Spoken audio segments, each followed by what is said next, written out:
this is what it is. Yes, you deserve praise for the effort you took to raise the dramatic stakes. Do not forget, however, that I am Focalor, the god of justice, the embodiment of justice itself. Does it not strike you as even the least bit absurd to bring the very concept of justice to trial? May I interpret these words as your refusal to stand trial? In that case, you will have the opportunity to defend your honor through a duel. You would draw your blade against a god?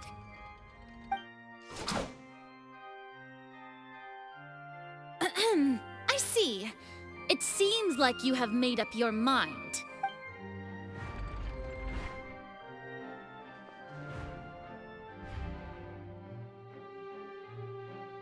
Paimon can't believe it. She just surrendered.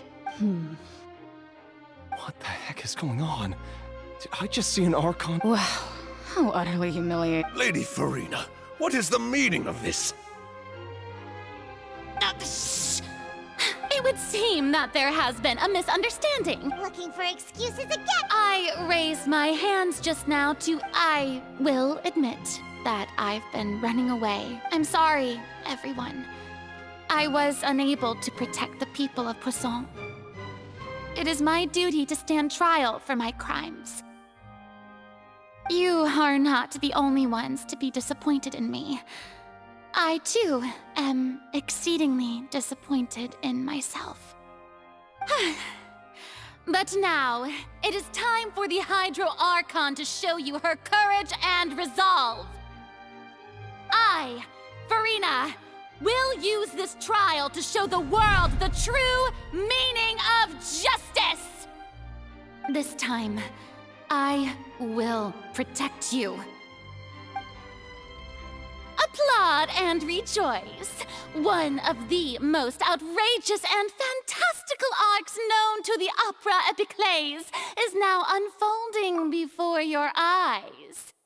Mark my words, this shall be one of the most exhilarating and brilliant shows ever to grace the stage of Fontaine! The trial of the Hydro Archon, Focalor, will now begin! Woohoo! Oh, now we're making history! Why does it feel like Furina just took over the whole thing? Like, come on! Didn't she just get forced to stand trial for her crimes? Also, even though she's still acting super dramatic, she is taking this seriously this time, right? All right, then. Who will be my opponent in this trial? The court asks the prosecutor to please take the stand. Is that so? Very well. Then please speak, witness of Tivat, my accuser and fated opponent.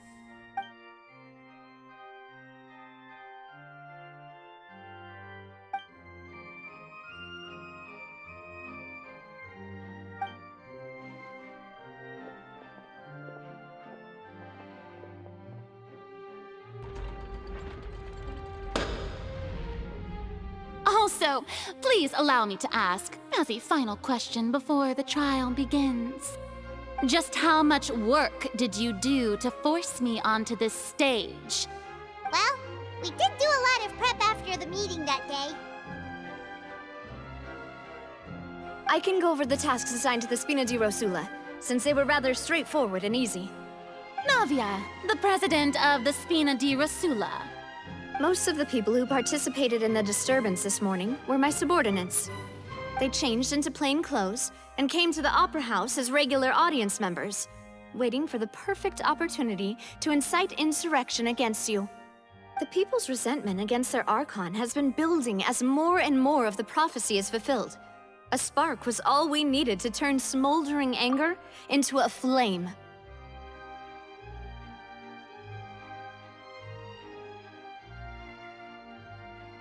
Moreover, according to our understanding and analysis of you, when something like that occurred, you would likely flee the scene and head to Poisson by yourself.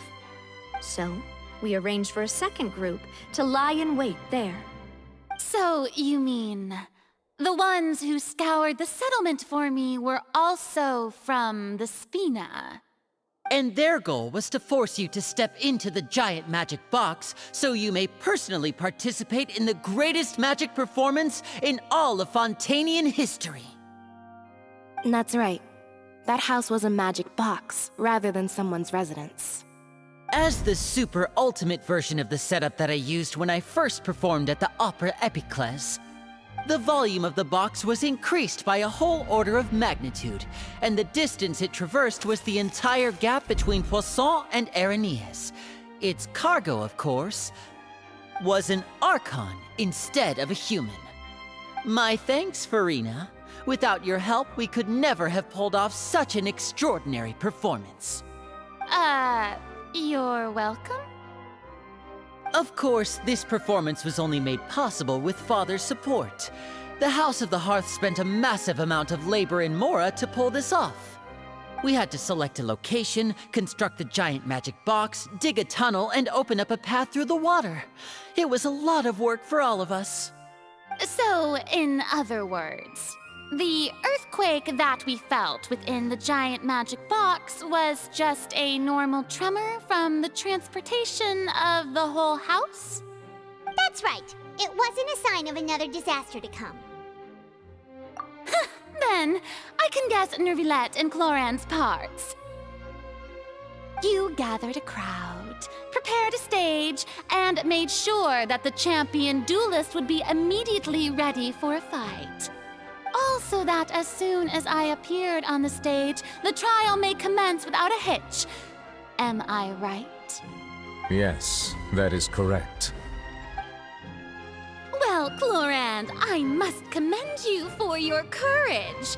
Only the most outstanding champion duelist in all of Fontaine would accept a duel with an Archon without flinching. Thank you.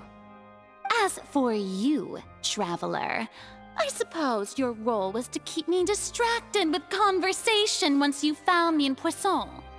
You'd make sure that I didn't notice anything amiss before revealing yourself as my prosecutor once we'd arrived onto the stage. Oh?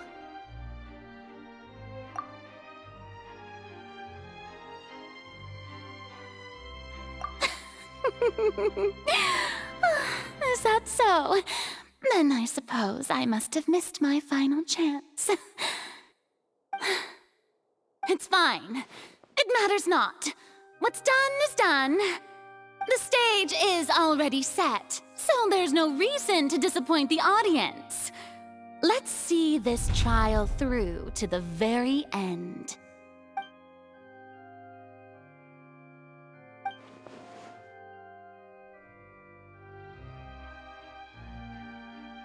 Sir Prosecutor, please allow me to pass this along. This is a document that Miss Charlotte applied for and received permission to share with you during the trial.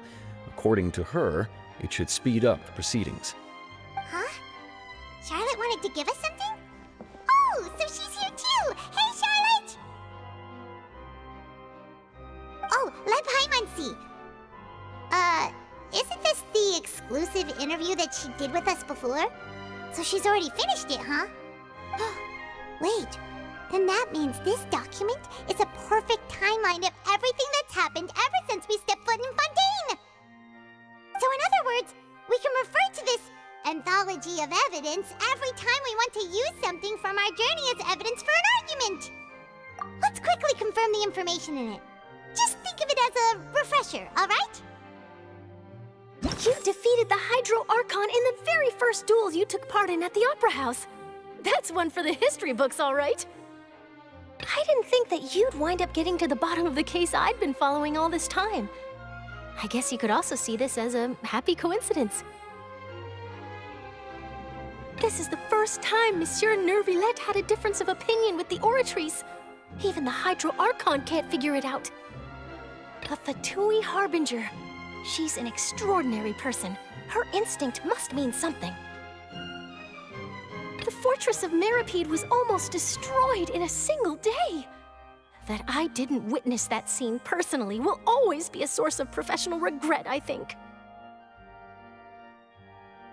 According to Monsieur Neuvillette, both Child and that whale should have been in the primordial sea at that time. The words of someone as extraordinary as a witch can probably only be truly understood when something surreal happens to you. I nearly lost my awesome friend Navia. To be honest, that still gives me shivers.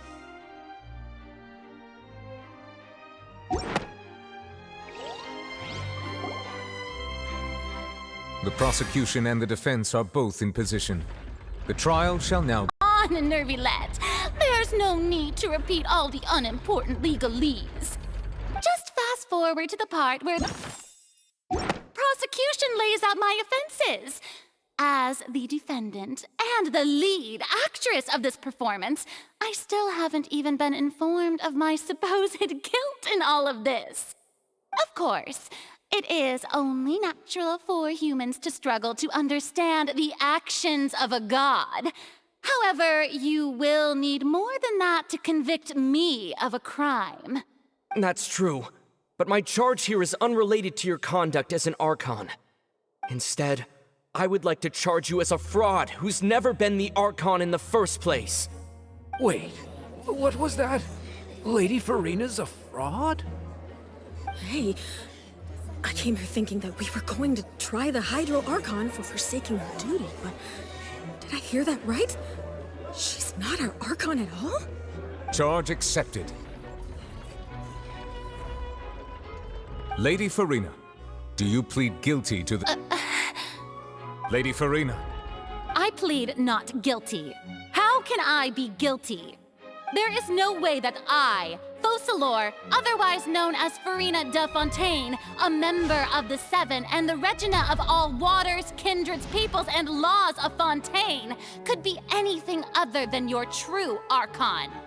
Yeah, even though Lady Furina can be rather eccentric, isn't it going too far to doubt her very identity? Yeah, I've never questioned her identity either.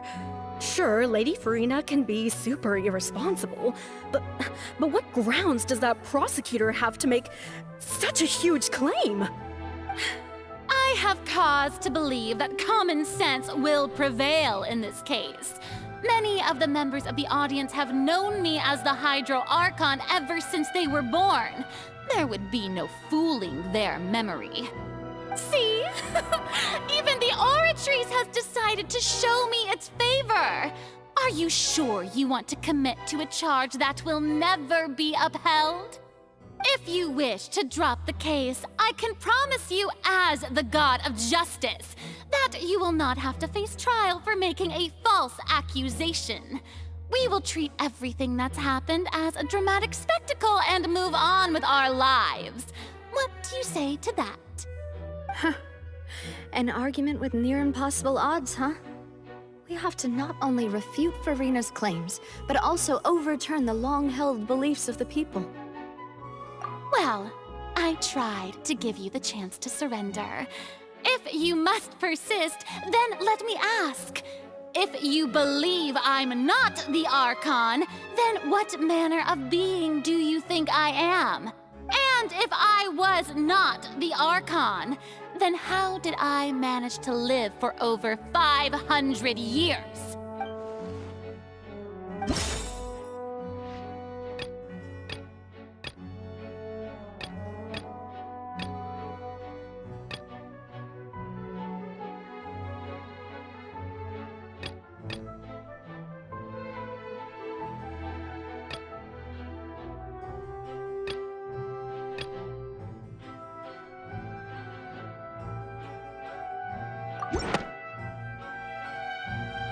First of all, you may be a member of another long-lived race, which would allow you to naturally possess an extended lifespan. And second of all, even if that wasn't the case, there could be other ways to extend your life. Who gave you that idea? Was it the knave? You'd sink so low as to use a harbinger's words against me. A curse? I once thought it possible that the aura of an Archon might naturally resemble a type of curse. But in light of this claim, Perhaps what I sensed was not your divinity, but a curse after all. You sensed it too, huh, Nervalet? Lady Furina is actually a human? Well, it is true that it's extremely difficult to tell humans and gods apart just by looking at them. It's not impossible.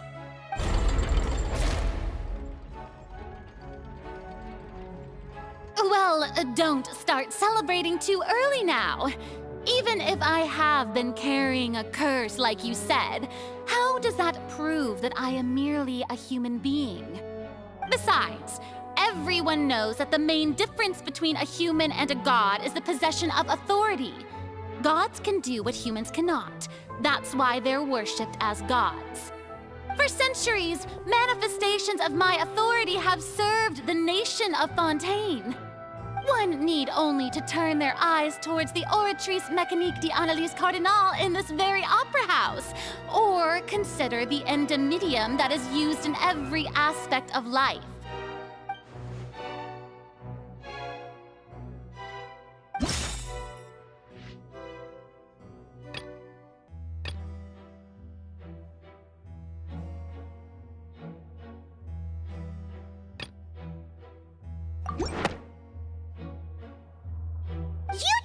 Reference the Oratrice.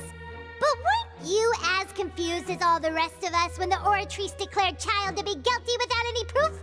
Otherwise, you should have come up with a good explanation for that by now. Didn't I make myself clear at the time? The decisions of the gods are naturally difficult for humans to comprehend. Lady Furina, I believe a reminder of your current circumstances is in order. While the court is in session, the principles of justice and the law must come before all else. You will prove yourself unable to defend against the prosecution's charges if you continue to withhold vital information against the rules of the court. I never thought you'd use that kind of rhetoric against me. That was no trick of rhetoric, Lady Furina. I've merely reiterated the rules of the court. Rules that all should respect and follow. So, you neither knew why Child was declared guilty, nor did you understand the structure and operations of the Oratrice. Instead of having been created by you, the manifestations of authority you mentioned have been made by the real Hydro Archon, haven't they? The real Hydro Archon? Well, now you're really losing me. It is true that I did not know why the Oratrice gave out a guilty verdict that day. But the Oratrice handed out that verdict unilaterally, and it has been operating independently ever since it was first created. You can't argue that just because a divine creation is flawed, that the god behind it must— She's still throwing out all kinds of excuses. Seems like she's confident that we won't be able to produce proof that she has no power over the Oratrice. My power as an Archon. If that poses a concern, I'm prepared to extend my You don't need to go that far.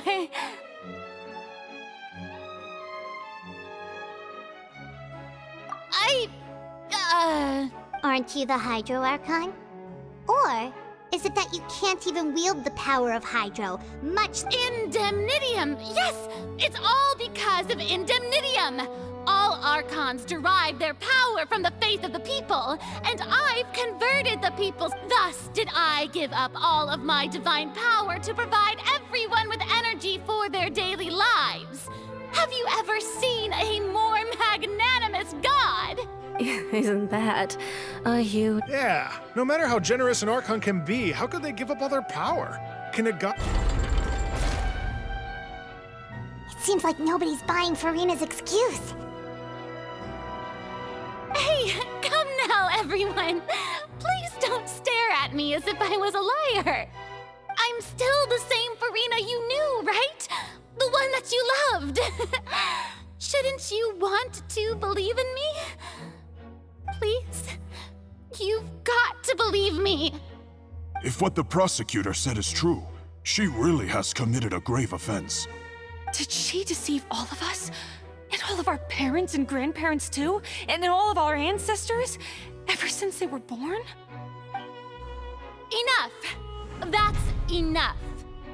Tell me then, if I'm not the real Hydro Archon, then who is?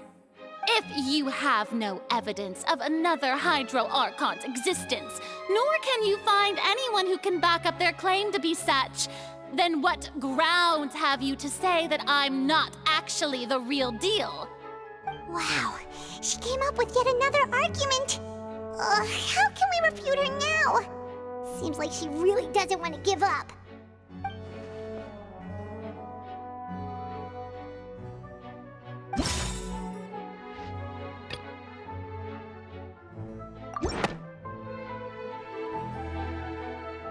It has been established that all Fontanians can— Since you insist on claiming to be a god and not a human, then there's a method that you can use right here and now to eliminate all suspicions of you being the latter.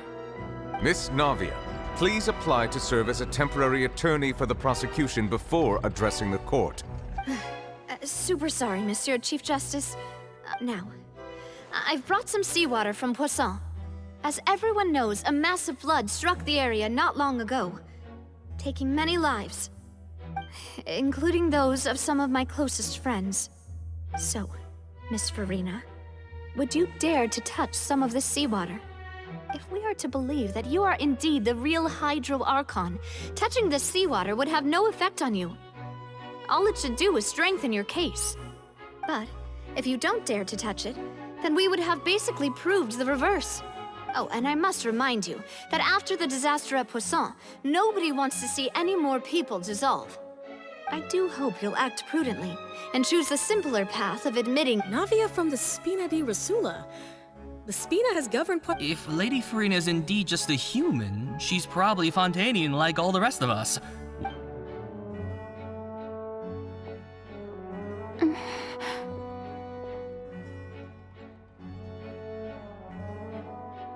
Lady Furina, this test has been unilaterally proposed by the prosecution, as it falls outside the realm of standard court.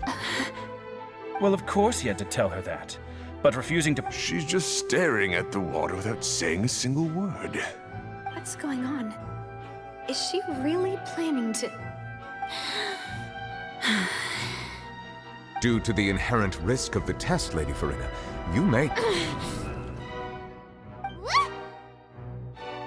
Hey!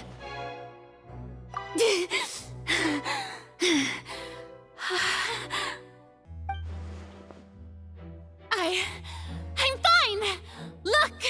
Look at me, everyone! My hand is still here! I haven't been dissolved! Will you believe me now? I really am your Archon! I'm nothing like a normal human who would fall apart as soon as they touch this water! Miss Siegewien?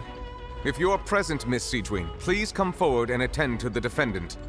Siegewien? Don't be nervous. It'll just take a few seconds. Let me see. That should be enough. Please announce the results of your evaluation to the court, Miss Siegewien.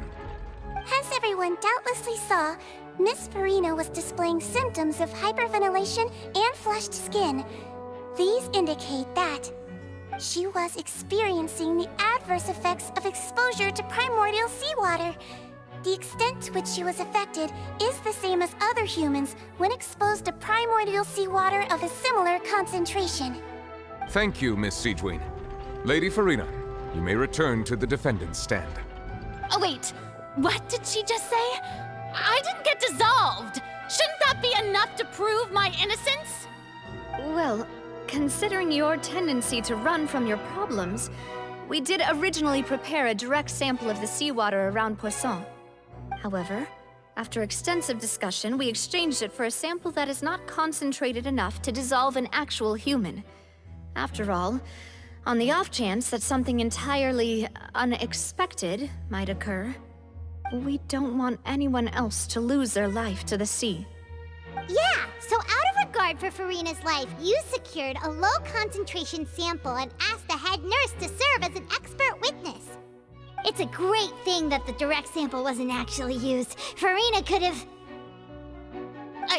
I can't believe... you...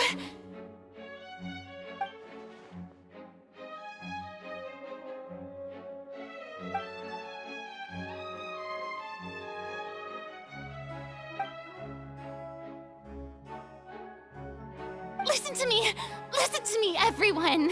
Please don't give me such cold and disdainful looks! What happened just now didn't prove a single thing!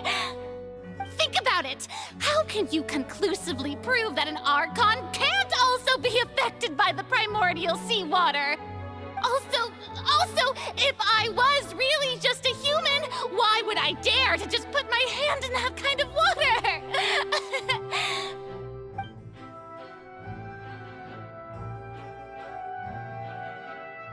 Please, everyone, anyone, just listen to me! I swear, I really am your Archon!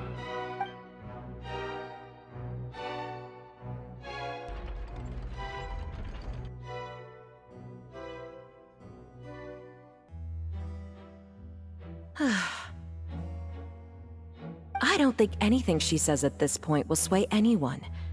The odds are just too stacked against her now. With all the things that have been said, Paimon doesn't think there's any way left for Furina to win. I believe the time for arguments and presentation of evidence has come to an end. If there are no objections, we will move on to the final judgment.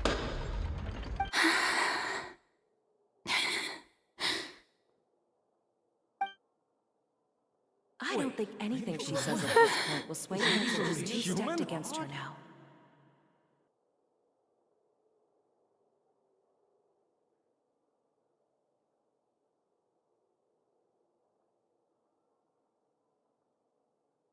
In my capacity as Chief Justice, I shall now render judgment on Furina's misrepresentation of herself as the Archon of Fontaine.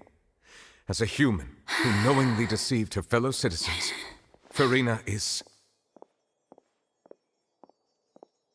guilty.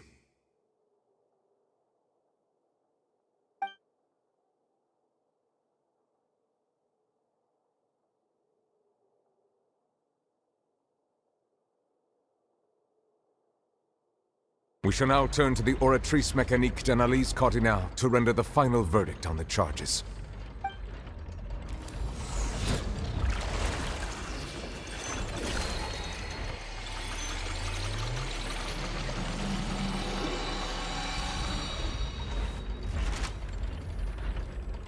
According to the judgment of the Oratrice Mécanique d'Analyse Cardinale, Furina is... Well, what's wrong? What's the Oratrice's verdict? No, the Oratrice also displays a guilty verdict. Isn't that correct, then? However, the exact wording of the verdict is thus. The Hydro Archon, guilty, to be punished via the death sentence. The death sentence? That's actually one of the available sentences? I've always thought that it was just a myth. The one and only time the death sentence has been handed out at the court, and it's been given to the very person we've worshipped as the god of justice?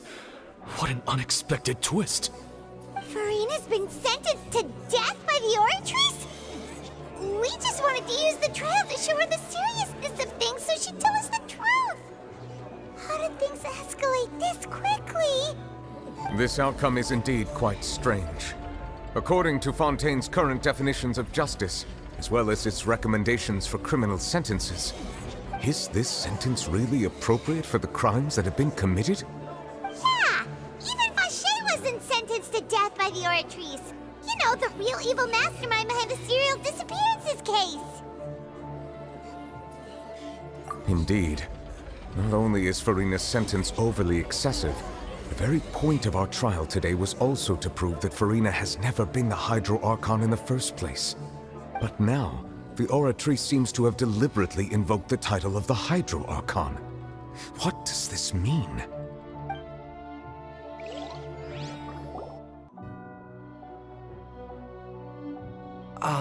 Excuse me, if I may interrupt.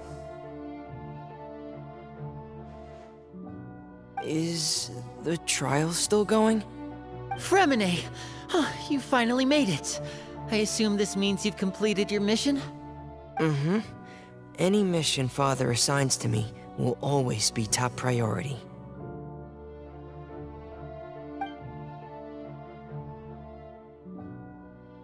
Is that the first prophecy slate? Huh. So the knave privately arranged for Fremine to try and find the missing slate. I looked everywhere and finally found it at the bottom of the sea.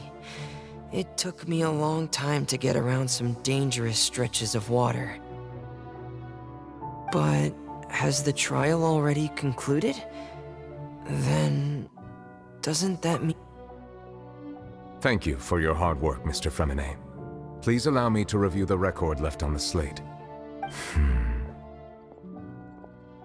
Traveler, I believe that you have already seen the other existing slates, and would like you to come here and confirm their contents.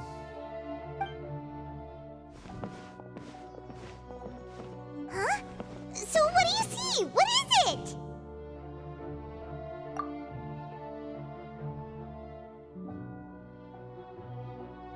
I believe I've now made sense of the Hydro Archon's crime. It has to do with Fontaine's lost history. Huh? Isn't the Hydro Archon just guilty of deceiving her people? Oh, wait, no, that's Furina, and we've already proven that she's not the Hydro Archon.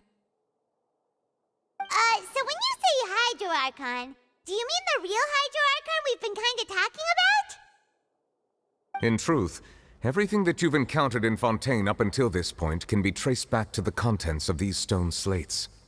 However, I'm uncertain as to how much sense they currently make to you. Okay, let's try to recall the contents of the other 3 stone slates.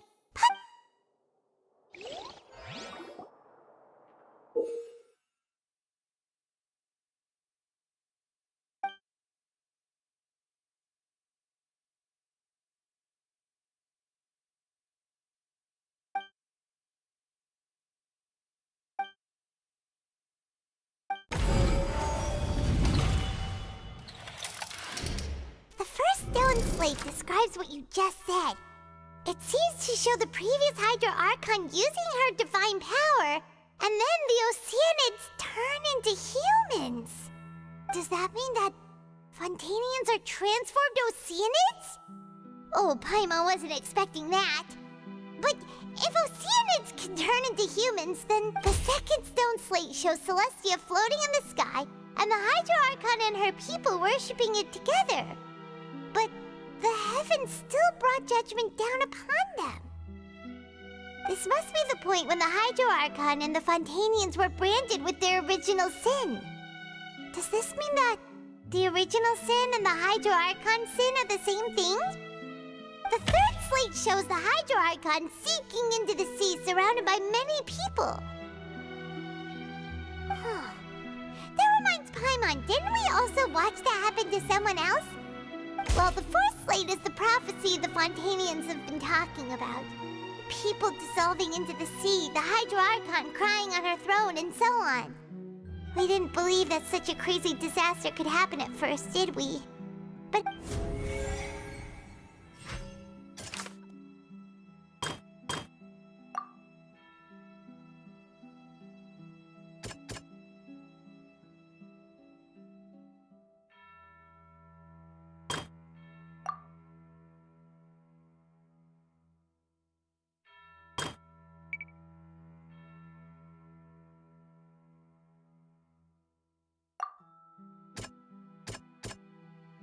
that doesn't sound quite right.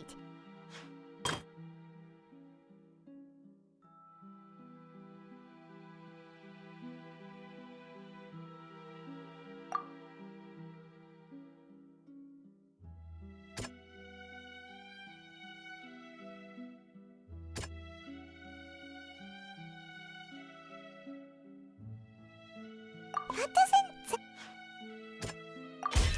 We know from the case of the serial disappearances of young women that Fontainians can be dissolved in primordial seawater, and this might be the reason that Fontainians can dissolve.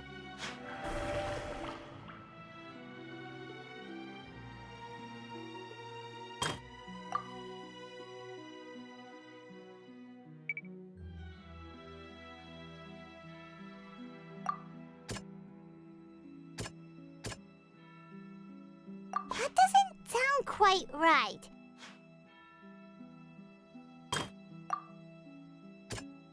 That doesn't sound quite...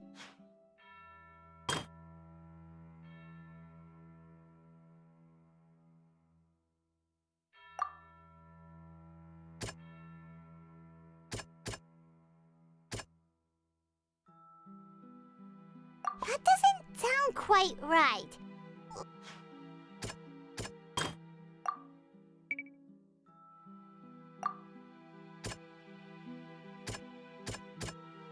That doesn't sound quite right.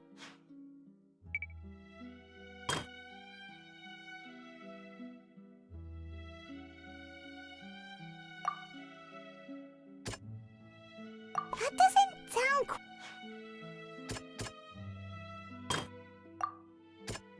That doesn't sound quite... That doesn't... Perhaps what is about to take place has all happened before. The true sin of the Hydro Archon that Nervalette mentioned, and the original sin cast down on the people of Fontaine by Celestia, has recorded on the stone.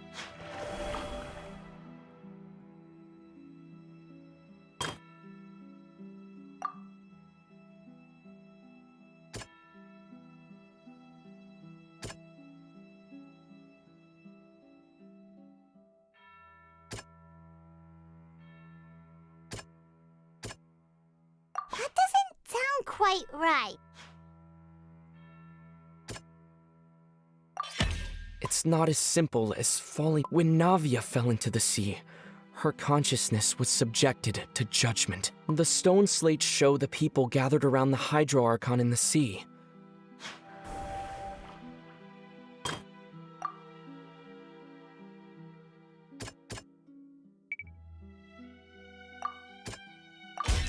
The prophecy from the stone slates found its way into... The fortress of Meropide was nearly flooded with primordial seawater, which we know can cause if we hadn't dealt with it in time. Things could have gone...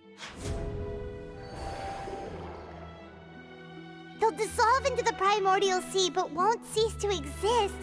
Their essence will flow in the seawater, converge, and take the form of an Oceanid.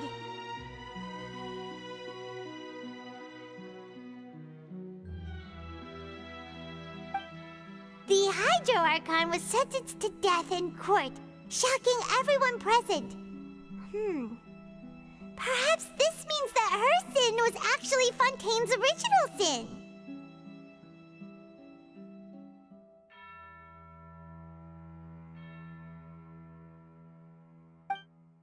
Navia fell into the water inside those ruins, and she nearly dissolved. She was surrounded by the people of Poisson in a court within her consciousness, and was forced to take part in a trial meant to make her stay.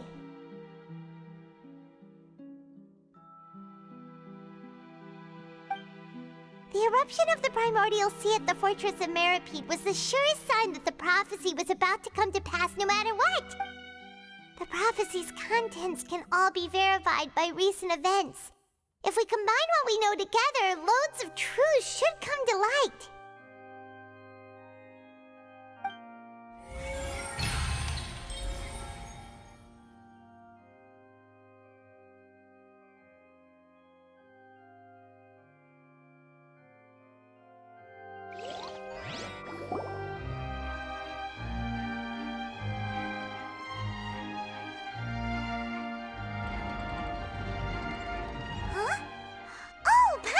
It now, so that's how you can make sense of it. But then it feels like we're going to have to share some truly shocking revelations. Let's hear them. Incredible. Linny, did you hear that? We're not real humans. All Fontainians were originally created by the late previous Hydro Archon, with Oceanids as their basis.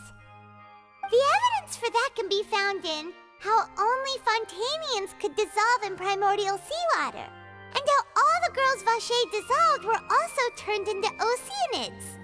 Oh, and according to Navia, when she was about to get dissolved, she also saw everyone gathered around for a trial, all of them in the shape of Oceanids. Indeed.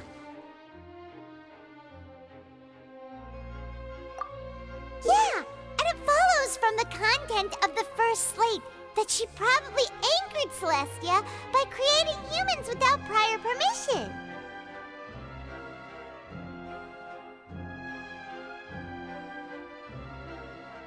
That could also explain why the Oratrice judged the Hydro Archon to be guilty.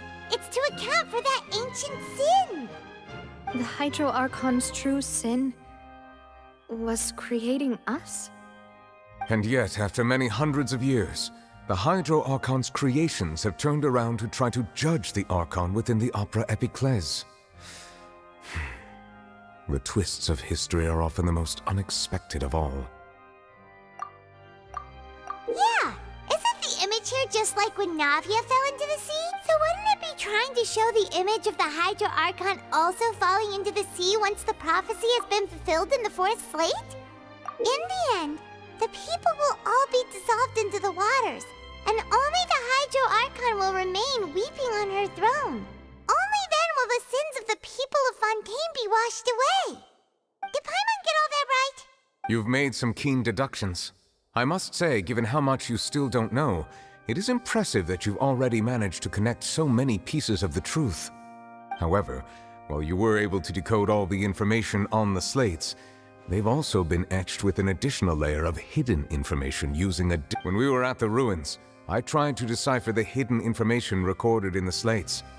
But now that the slate collection is complete, I shall make another attempt to decipher the narrative recorded within. If everything goes well, we should finally be informed of the unadulterated truth.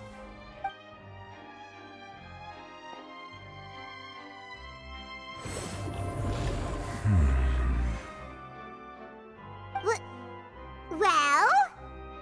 Did you get it?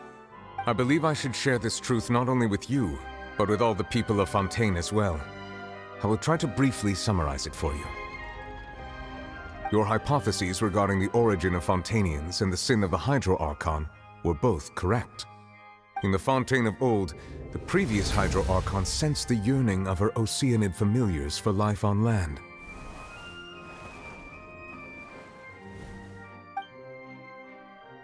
The Oceanids were enamored with the beauty and romanticism of human beings, and wishing to have those experiences for themselves, expressed to the Hydro Archon their desire to become of a similar kind.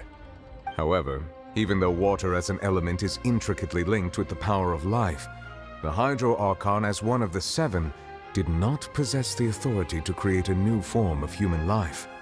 Not one to give in, she eventually found a way to create permanent humanoid bodies for her familiars by appropriating the power of this planet's primordial sea. She poured primordial seawater into the Oceanids' blood vessels, creating humanoid mimics in the process.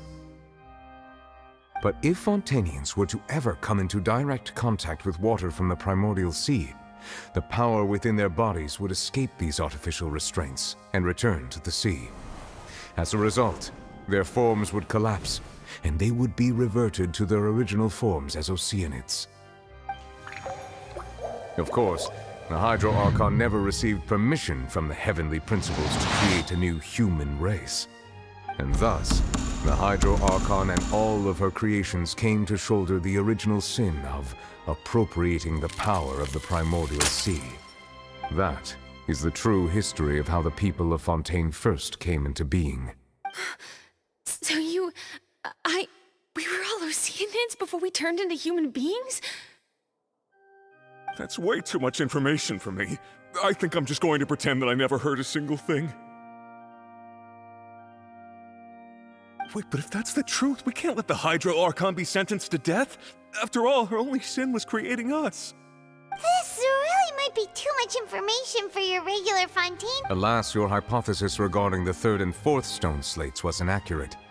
The slates' respective positions are, in fact, correct. A key point of the visual on the third slate is how all the individuals depicted in the water are humans, rather than they have not been dissolved, which implies that the water depicted in this slate is not water from the primordial sea.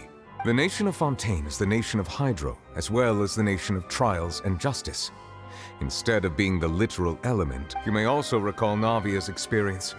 When she fell into the sea, her consciousness was surrounded by that of many others who intended to hold a trial to determine her fate. Therefore, the meaning that the people of Fontaine shall try the Hydro Archon at the court of justice. Yes, it refers to our present situation. I think I'm following now.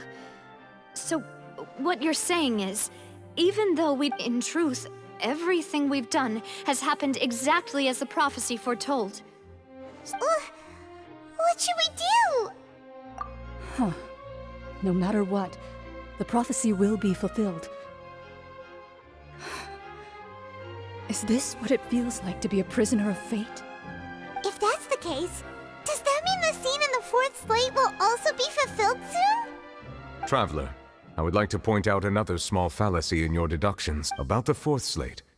You probably thought that the eruption of primordial seawater beneath the fortress of... However, I believe that rather than being a sure sign, that eruption could in fact only be a small warning of something. As for the root cause of the catastrophe, I believe you've already encountered it once before.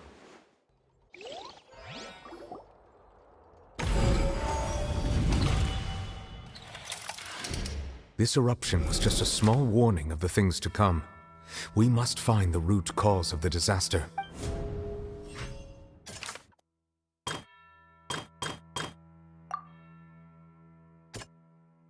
That doesn't sound quite right. It was both dream and reality. If we're talking about a true culprit, that could only be that thing inside the primordial sea, right? The truth, the original sin, the trial, and the root cause of the disaster.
That was way too close!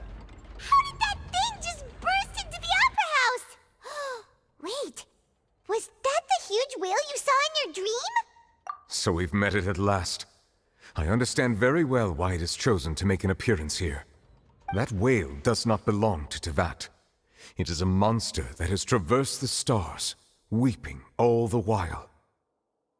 It has been greedily consuming the energy from the planet's primordial sea, using it to grow. That is the main cause for the rising sea levels. And once it has finished consuming all of the energy contained within the sea, its next step will be...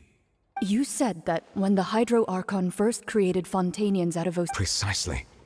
That whale finds the blood of Fontainians nigh impossible to resist.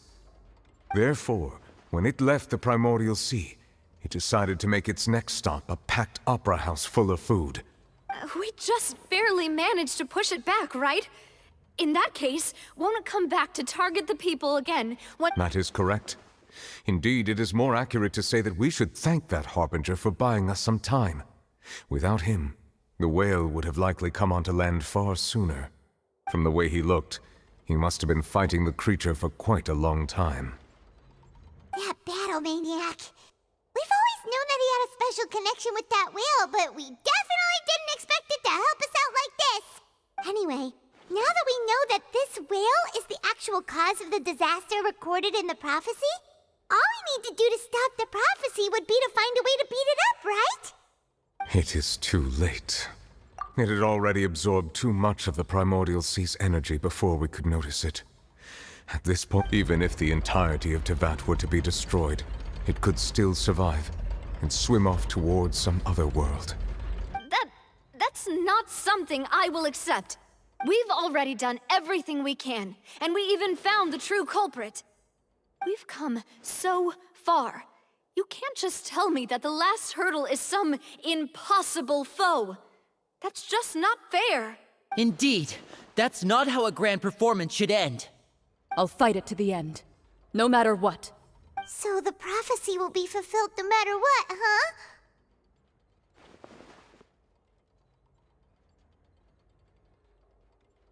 The prophecy.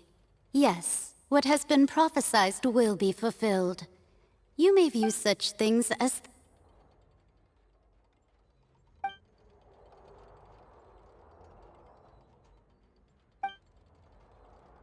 Just as prophecies are usually only the future as seen from the perspectives of the gods. Could things be happening in hidden corners where the gods' gaze does not fall? Ultimately, fate shall serve as your only guide, no matter what will happen in Tevat's future.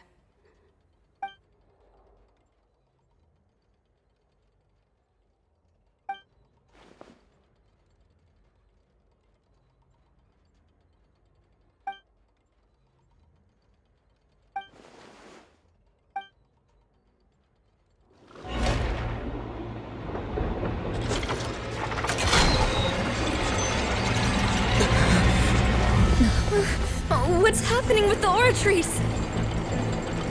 I believe it is preparing to carry out the death sentence.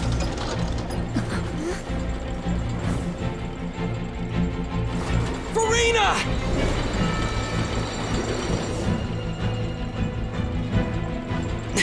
No, I still need answers.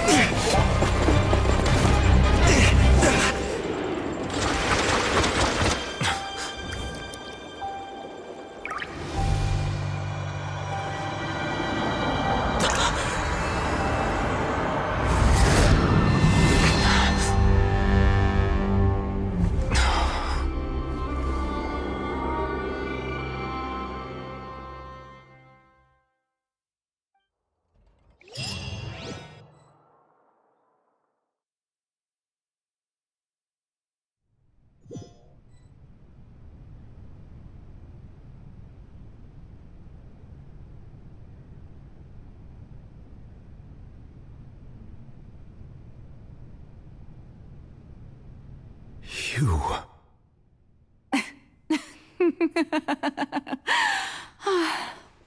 Sorry. That shocked expression on your face is just too amusing. I couldn't help myself. You are not Furina.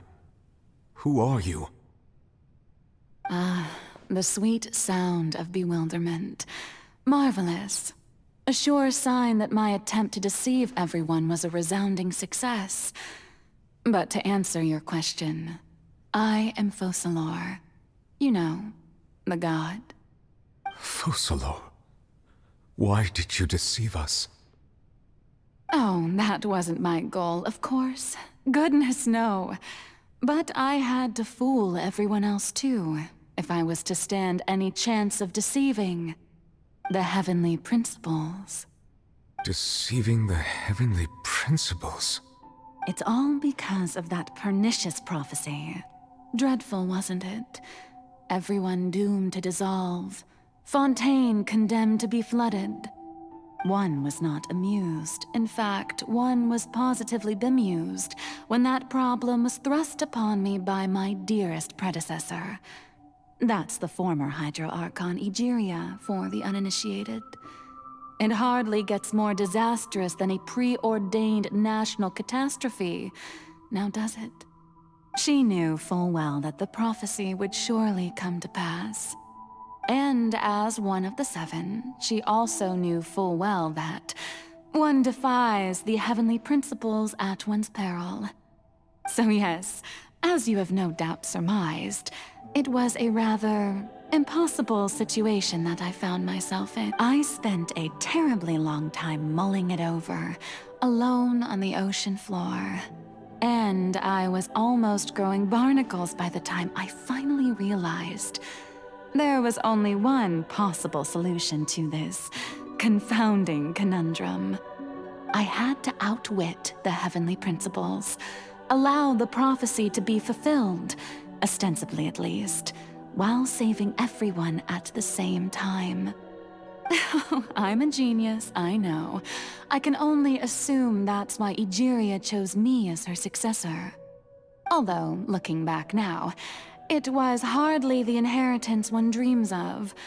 Between the task of saving the nation, the quotidian duties of the Hydro Archon, and not to mention the original sin of creating a new race of humans, I dare say she left me quite a colossal mess to clean up. But one can only play the hand one is dealt. I did not choose this, any more than I chose to be one of her Oceanid familiars. So you were also once one of the Oceanids, transformed into a human by Egeria's hand? Yes, I was. I always dreamed of becoming human. And I still do, even now. In my eyes, to be human is to be part of the greatest opera ever known. After becoming a god, I separated my divinity from my body and spirit, leaving behind only a self that was as naive and bewildered as my past self on her first day as a human being. The me you see before you now is that divinity. And the human counterpart I left behind, I named Furina. She could feel joy, sorrow, and everything in between. She could be as vain and conceited, or as meek and vulnerable as she wished. Her strengths were of a kind only a human could possess, as were her shortcomings. But in my eyes, Furina's humanity was what made her perfect. She was perfectly human in every way. The person I always wanted to be. Anyway, so then I cursed her. All part of the plan, of course. The plan to deceive the heavenly principles. Do you still remember the final scene of the prophecy? The Hydra Archon alone, weeping on her throne.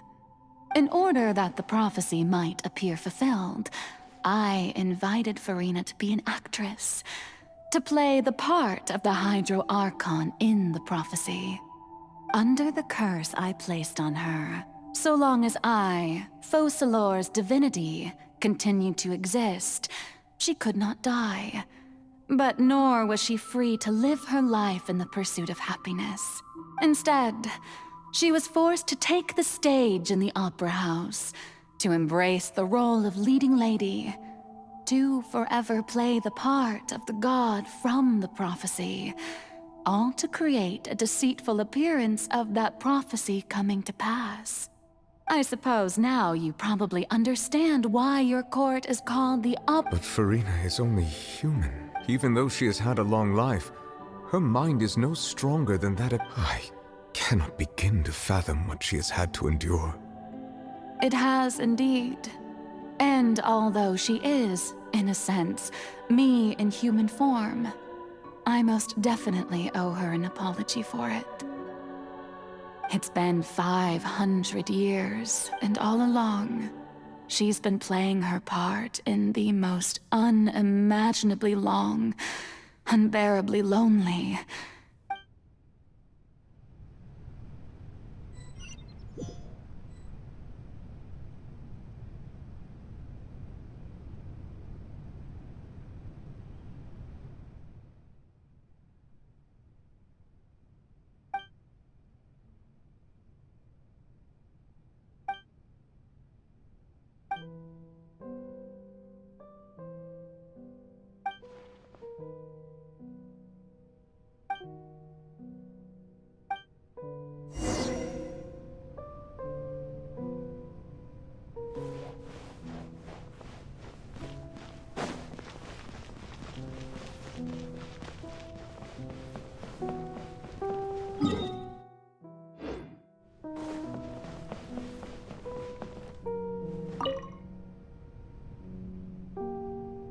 Oh, who permitted you to come onto this stage?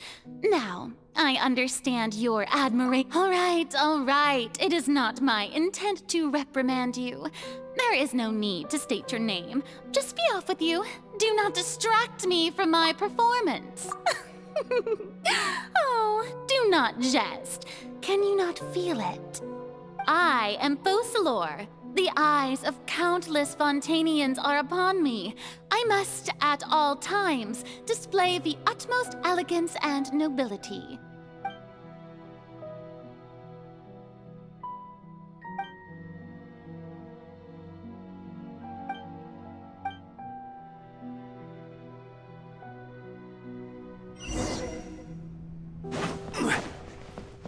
Dear audience, the performance is experiencing a technical difficulty, but worry not. The guards shall resolve it soon enough.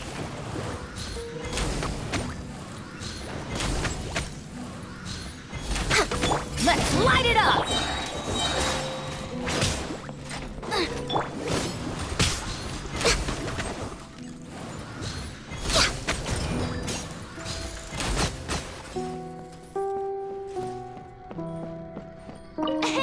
What gives? The audience is still watching me, you know. Guards? Wait, where are the guards? Guards!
Furina.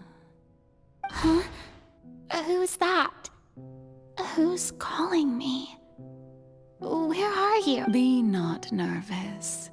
Be not afraid. Wait a moment. You're mirror me? How can this be? Mirror you, huh? You know what? That's not bad.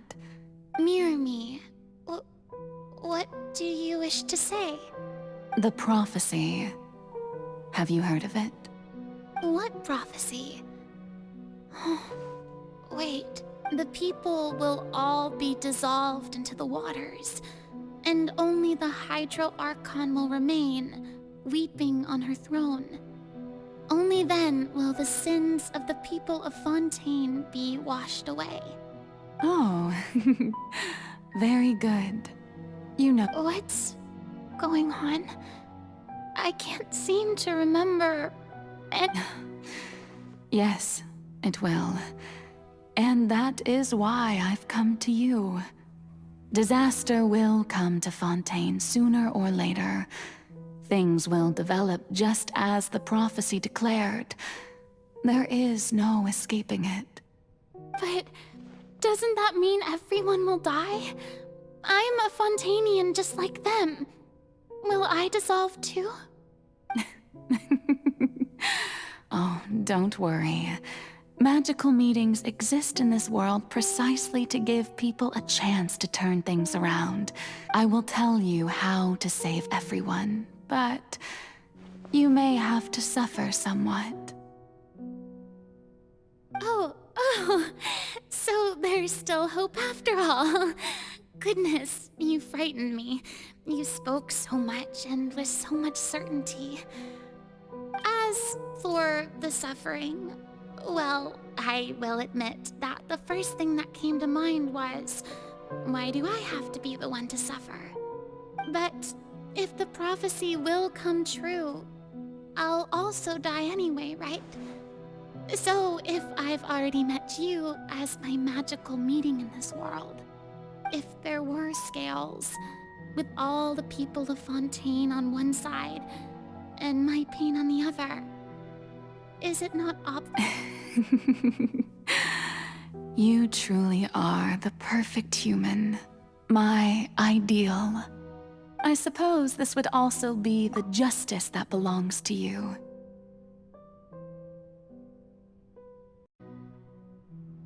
Huh? Don't worry, it's nothing. Listen well. Fontaine has just lost its Hydro Archon. I need you to play a role, that of the new Archon. Play as a god? That's right. You must begin a never-ending masquerade. You must never let anyone suspect your identity. If you can keep it up, then I shall have my way of defying this prophecy. But should your identity be revealed, then all hope will be lost. But how will I do this? A human assuming the role of a god without being exposed? Don't worry. What you must do is not to turn yourself into a real god. You simply need to play the role of a god as humans imagine them to be. Being a human yourself, I'm sure you remember. Your true challenge will not be pursuing divinity, but contending. I'm still not sure I understand. So, how long am I going to have to play this role? To accomplish this mission, you will have to stay on the stage for many, many years. You will endure and not grow old until your task ends. But I promise you, all will eventually end in a trial. Huh.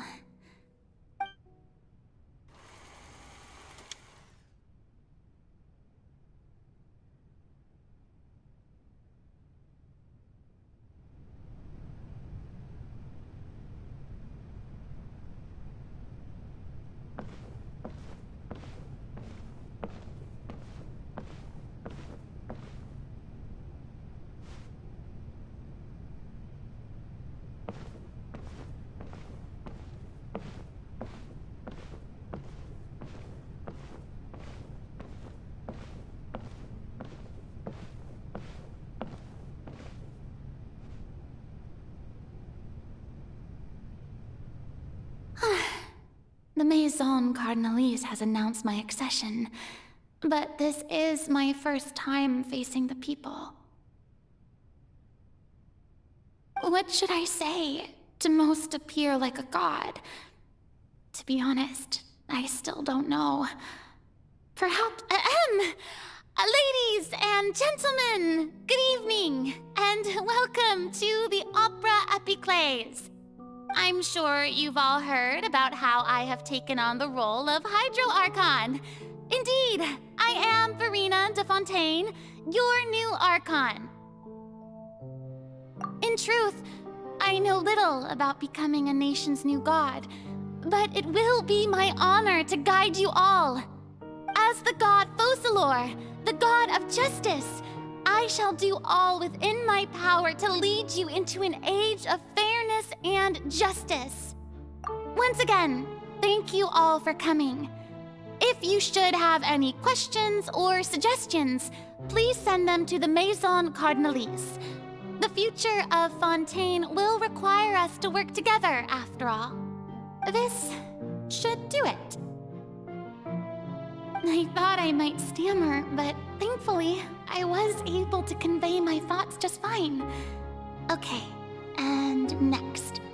That's the new Hydro Archon. Is this some kind of joke by the Maison? I would have thought that a being that surpasses humanity would be a bit more assertive. Hey, did you hear that? She even told us to send her suggestions there at the end. Shouldn't gods be all-powerful? She's being so modest. What's the difference between her and an ordinary person, then? If you ask me, perhaps the succession didn't actually happen. She might just be— Wait, what's going on? Why is everyone— Right. Mirmi said that I just need to calm down, Furina. Assertive, with a strong...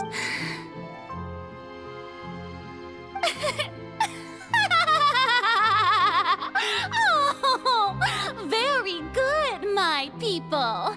Only one's now, I was wondering if some weak puppet were to... Well, it seems that you may consider my previous act a door gift of sorts. Now then, let us be reintroduced. Ah, so that was just a performance. How could I have forgotten that we were inside an opera? Personality? It's quite shocking, to be honest, but I suppose it's a better look than before. Such a fascinating and bold deity. How wonderful! Our future may yet be bright after all. It seems I've turned them around. Best follow this flow and restart my accession speech. My dear people, whether you acknowledge me or not, whether you trust me or nay, I say to you, keep faith. We have heard it said that this nation's sins can no longer be washed away. Well, I say that justice, the scales of justice, should not weigh heavy in the hands of its God. On one side, it must carry fairness and justice. And on the other, praise and applause. May law be the prayer on our lips. May judgment be our worship. There is no trouble in this world that justice cannot solve. All that is needed is for you, my people. So long as I, the Archon Focalor, stand within the Opera Epiclese, so long as I stand before the Oratrice, I shall even judge the gods of this world!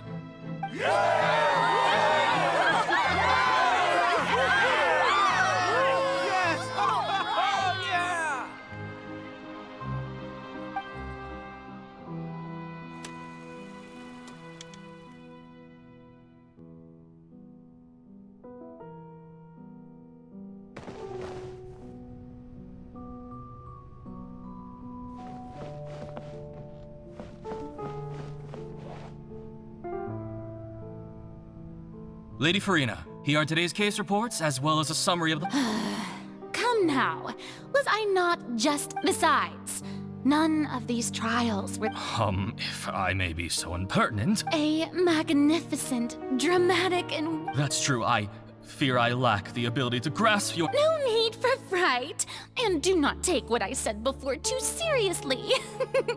Go now, do your duties.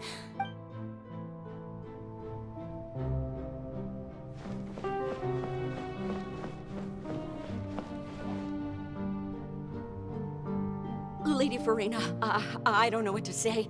Thank you. No need to thank me. Or rather, thank your own sense of perseverance instead. Long have you stood in line to meet me, have you not? Oh, I'm afraid that's just an inevitable consequence of my divine charm. All right. Deoteria, is it? You remembered me, and you knew of my family, too. He is doing much better now. In fact, he is far more of an ardent believer than I. He was the one who forced me to seek an audience with you. Oh, good. Very good. If this should happen again in the future, please do not hesitate to come and tell me.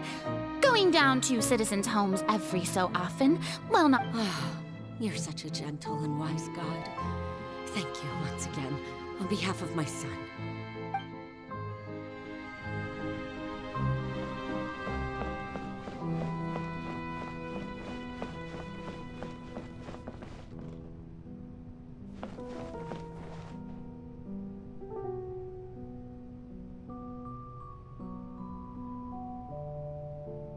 Lady Furina, here are the latest hydrological reports. As for the specific parameters you asked to take note of, I'm afraid things still don't look good. I see. It's as I thought, then. As your god, I did already expect this, but I wanted to see how far your human wisdom would allow you to analyze it. All manner of signs indicate that the prophecy will still come to pass. Forget it. That's not something you need to worry about right now.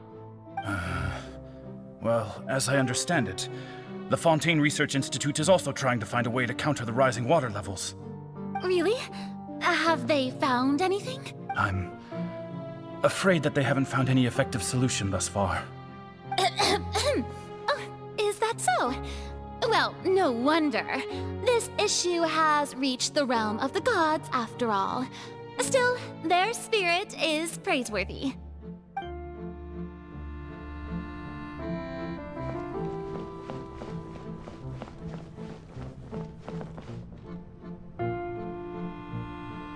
The day is finally over, but it's good to see that everything's getting... Maybe this is fine. I just need to... All right.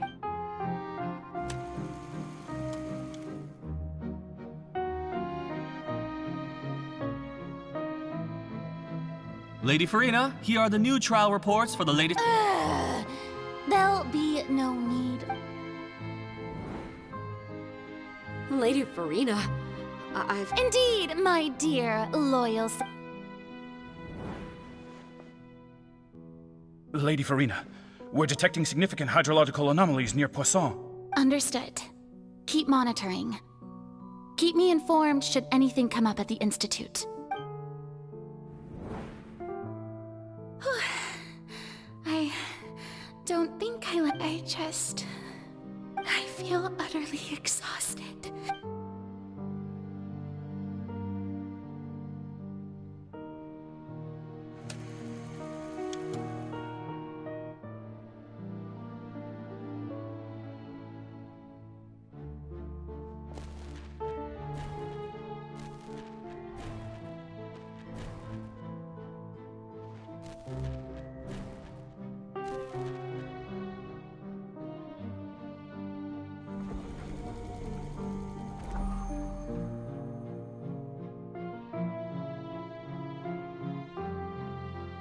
Lady Furina, it's like a dream being able to speak with you up close like this.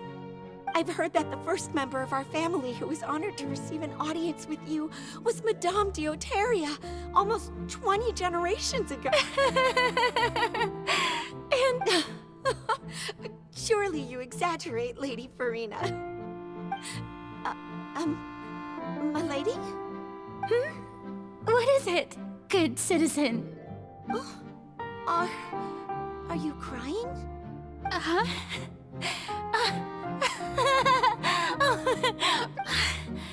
This must be the overflow of hydro from my person. Well, can't quite help being the god whose dominion is the waters, can I? No wonder. No wonder. A manifestation of your power. So interminable. So lonely. Just how much longer? Hundreds of years must have passed. passed by now. I never imagined that it would hurt so much. Have I reached my limit? No. Perhaps I reached it long ago. Today I didn't even notice my own tears. I want to tell someone. I've conducted so many investigations across the centuries. All I can do is keep heart. I must maintain this act. It is the only way to save Fontaine. Please, mirror me. You have to succeed.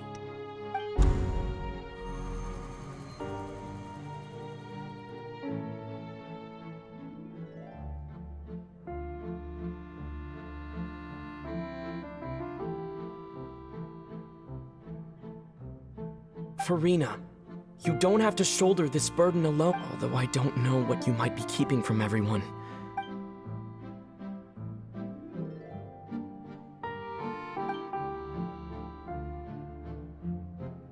Share my burden. That's impossible. It was fated right from the— But even if your burden doesn't need to be shared, just share it with me. A witness. Yes, I've heard that you came to Tevat from beyond the stars, yeah. And if Tevat is, in its entirety, a show on a stage, then you're just a spectator, aren't you? If that's the case... He's right. I could confide in him, couldn't I? But if things don't play out as expected, the people of Fontaine will be the ones to pay the price. No, Furina. You shouldn't be selfish. But what if it's really alright? Furina, you've worked so hard for so... Is it such an outrageous thing to do anyway? To find someone in whom you can confide your frustrations and sorrows? Surely it could not hurt. If you let this opportunity slip through your fingers, it might never come by again. Think about it long and hard.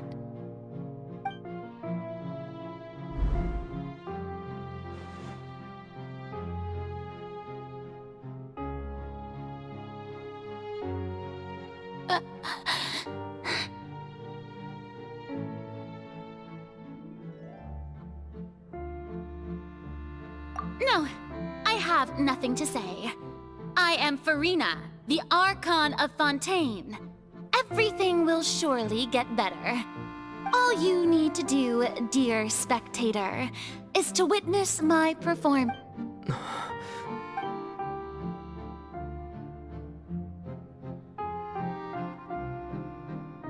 Fine.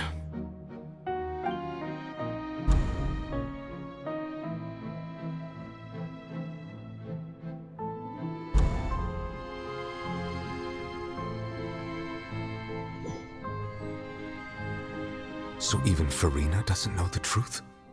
You've never once let her in on the full plan? Yes, it had to be done. To deceive the heavenly principles, you must first deceive yourself. She did very well. If she had let her resolve falter even once in these 5 centuries, Fontaine would have been doomed to the most tragic fate. It seems that trusting humanity was the right decision after all. I believe that I understand how your deception works, but that is only half the truth, is it not? How would you build on this foundation to save the people of Fontaine? That is the most important thing. Ah, good, good. Of course, the Iudex of Fontaine has pinpointed the crux of the issue. I'm sure you've long sensed that the Oratrice is no simple machine, yes? I've always suspected that it had its own consciousness. And Lenny did mention that he heard a human voice within the core chamber. It now seems that that person was you, hidden within the machine all along. Am I right? And And then I became one with the Oratries, taking Fontaine's gnosis with me. Yes, it would seem so, wouldn't it? Alas, your understanding of this device still lacks sufficient depth. In truth, it is no enactor of justice. It is, in fact, a device created to kill the god of justice. I beg your pardon? Oh, you have it. And to be more precise, not only will the Oratrice take down the god of justice, it will also take down the divine throne upon which she has been placed. I mean, did you think I would be the sort to enjoy peaceful repose while Furina suffered? My work over these last 500 years has been to constantly accumulate indemnitium within the Oratrice. But really, some have already discovered that only a small fraction of the energy generated by the device was ever used to provide power to Fontaine. The vast majority had to be accumulated. It was all part of your plan then? Both the trial and the sentence? Indeed. This power, accrued over 5 centuries, could have sustained Fontainians for millennia had it only been used for that purpose. But only power of this magnitude could hope to destroy the Hydro Archon's divine throne. So the Oratrice's call for death was for neither Furina nor Focalor, but for the Hydro Archon. The destruction of that divine throne. Returning what's rightfully yours to you, of course. In other words, this was all done to return the authority of the Hydro Archon to the Hydro... But...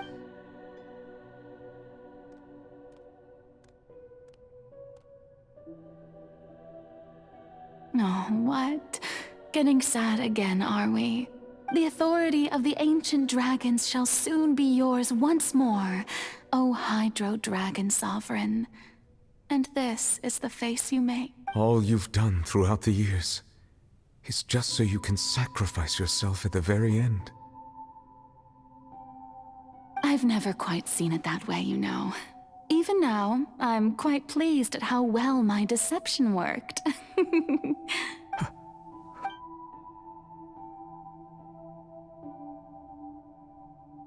Hydro Dragon, don't cry. I must say, had it been within my rights, I would have loved to judge the heavenly principles themselves.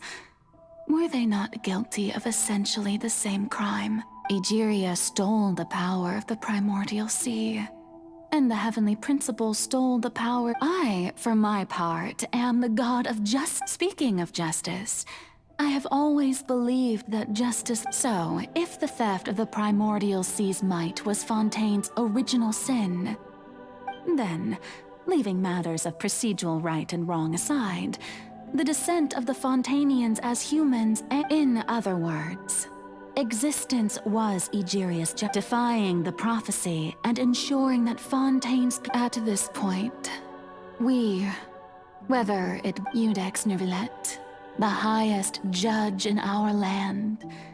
So when I was invited to the court of Fontaine to serve as Iudex, at last, I now understand the truth. In the beginning, I was uninterested in human existence. But these 5 centuries of living along, you are a devious, things being as they are. Surely you know that I could never declare them to be guilty.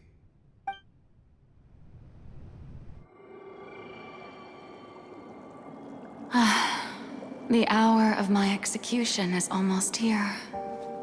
For the sinner, the curtain call has come.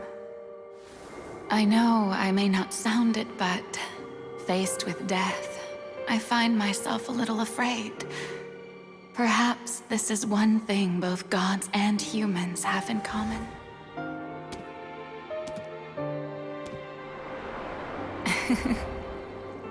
Farewell, Nervillet. I hope you've enjoyed the part you played these 500 years.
Codex Nouvellette, hereby declare,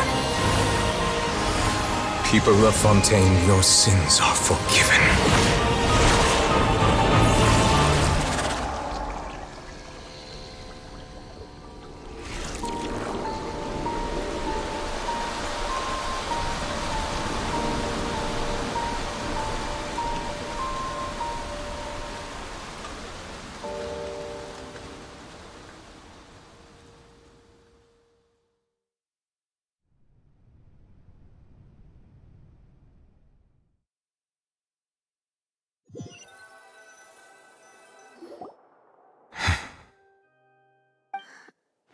What just happened? Was that bright light some sort of misdirection? I have a feeling that some... But since we're all still alive and haven't... It's time to end this. We must mete out punishment to that... I have gained the strength sufficient to deal with it. We should seize the opportunity to pursue our quarry. Traveler, now that the oratories can no longer function, I require an executor to help me meet the root of the calamities befalling Fontaine, the beast that enacts the prophecy. Its name is the all-devouring narwhal. Come with me, traveler. The hour of execution has come.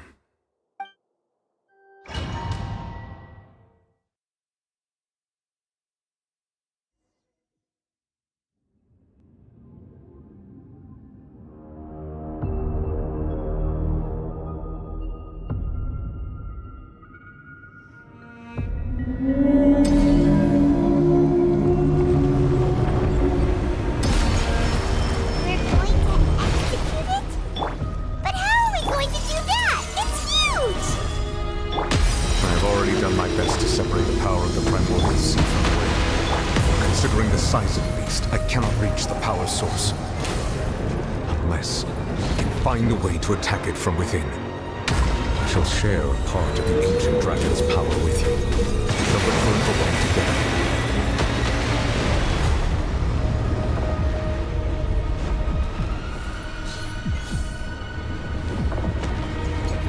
I can feel the sorrow turning into hostility.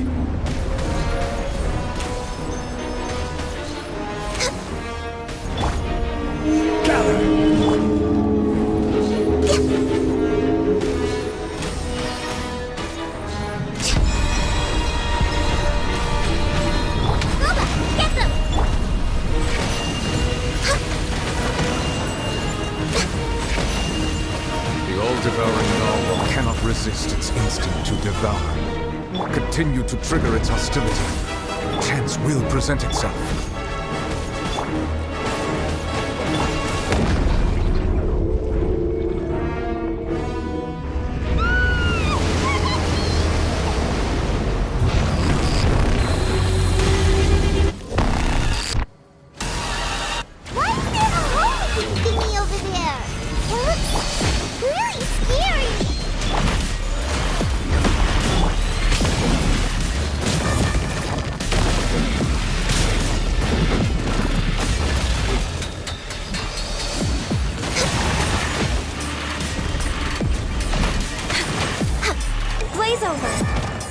I have granted you my protection.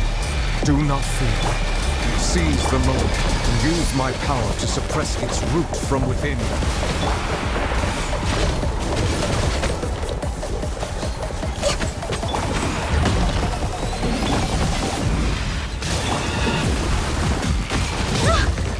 We're way behind schedule. Manifest the authority of the ancient dragons. Witness the might of the primordial sea.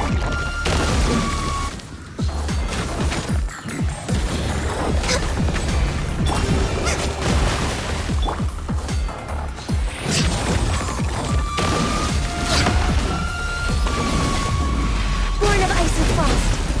Come on, focus. This is order.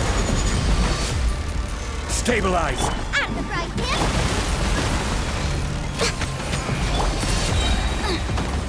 You're toast!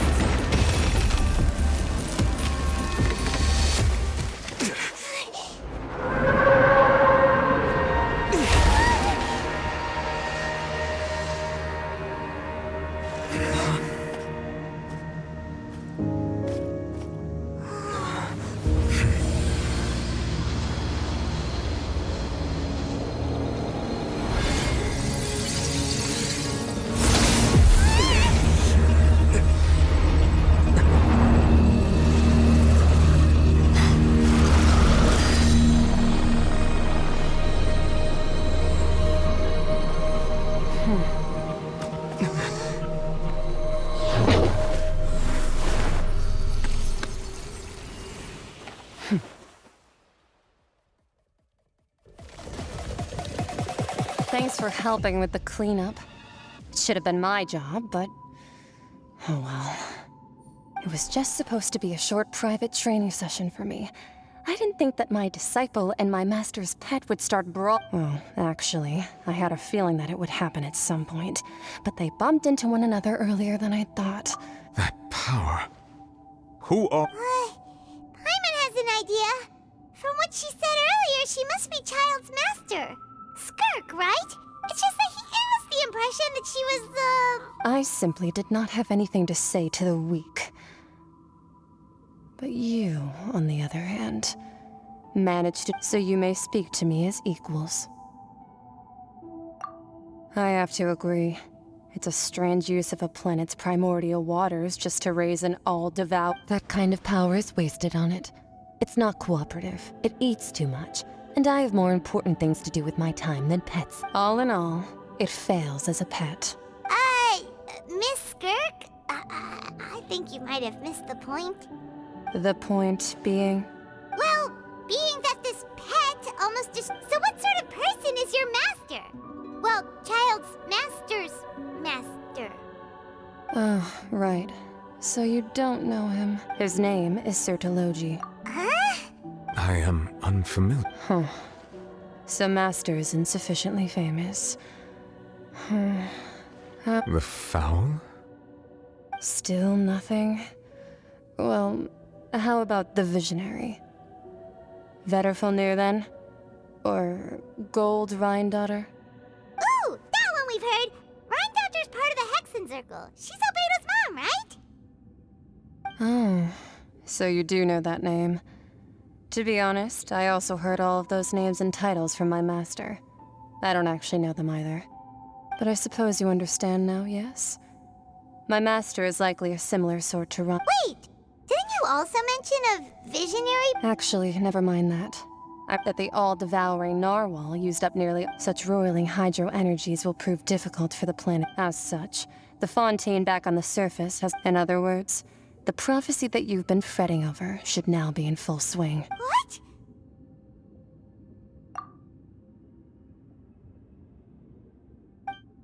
Not to worry.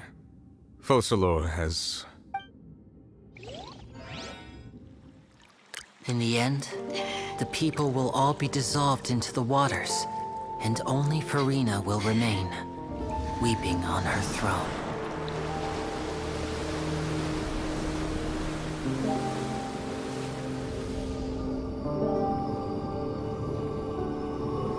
Only then will the sins of the people of Fontaine be washed away.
Initiate emergency rescue!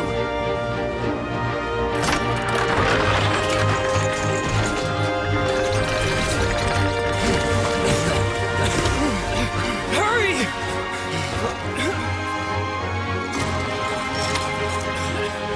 Hey, lend a hand!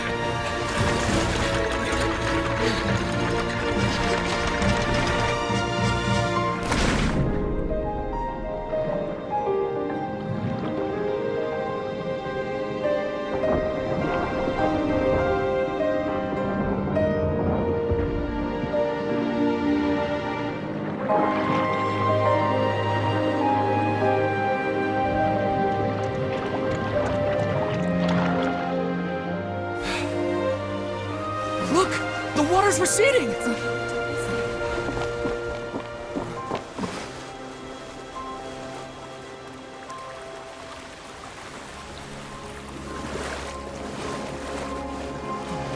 It's a miracle! Water's receding.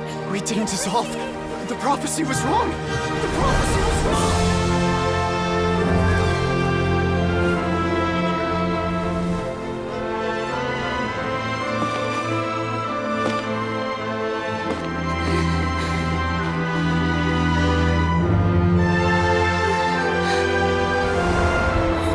Are you alright? Yeah. We're saved. The prophecy was wrong.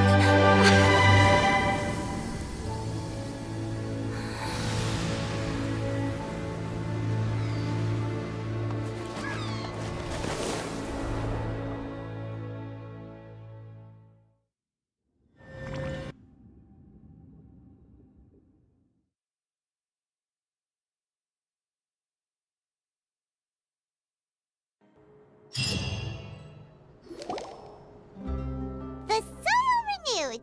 The Sula attacks post-disaster rebuilding. I recently visited Poisson to meet with Miss Navia, spokesperson of the Sula, and we spoke about Poisson's present and future. Old soil can still give birth to new bloom, Miss Navia stated.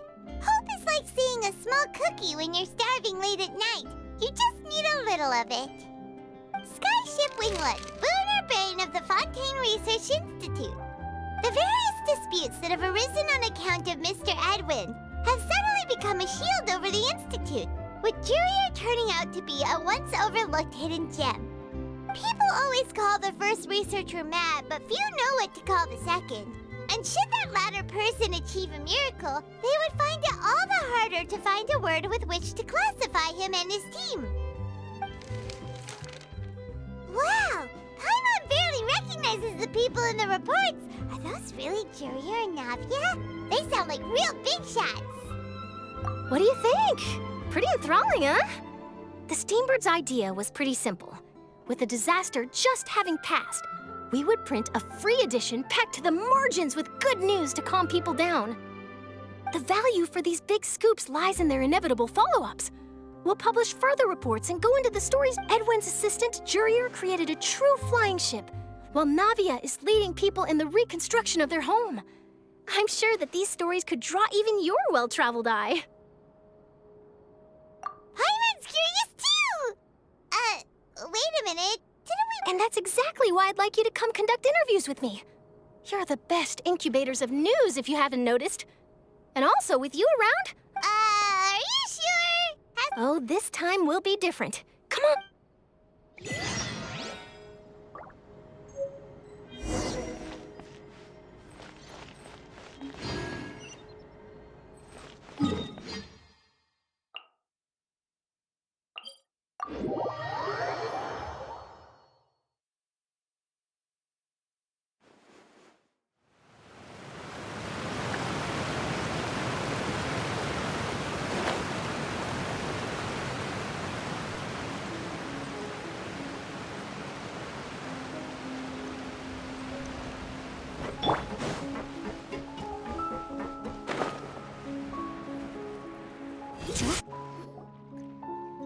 Navia! Oh, it's you. What brings you all here? Hey, we're just having a look around. I'm here to update myself on how things are going here. Oh, the Fatui are here too! Let me introduce you. This is Mr. Garunt Snežević. He represented the Knave in sending us a large amount of supplies, and is helping with our work. Our residents are hard at work as well. Thanks to everyone, work is progressing nicely. We've lost a lot of people, but we're moving forward. That will have to be enough. Hello, Miss Charlotte. I'm a big fan of yours. I especially like that article you wrote last year about Fontaine's stray cats. But if you don't mind, could you not emphasize our role too much in your report? It's not charity we're doing here. We just happen to share the same interests as the Spina. I get where you're coming from. I'll keep it as simple as possible. Or would you be willing to feature as friendly neighbors? That would be fine. Thanks. Oh, you're back too. How are things? We finished laying down the construction materials. It'll be another hour before the workers are able to go over there. Huh? You're here too, Clorinde? Well, her reputation's greatly risen after that whole duel business with Miss Furina, so she's here in Poisson to wait out the heat. All right. She really came here to help me out. There's too much to consider in the reconstruction of Poisson. The Spina has need of more decision-makers. And, well, I do already happen to be connected to Mr. Callis. Oh, wait just a moment. Do you mind me asking a few questions? You know, about how you felt before the duel, about what it was like facing down a god.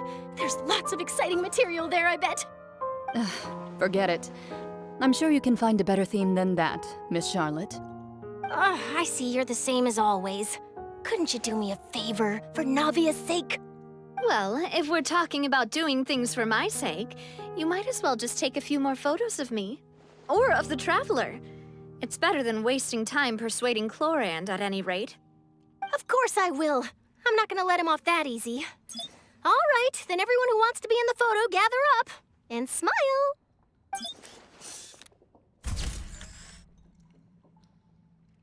How did it go? Was it a good shot? Did Paimon look cute in it?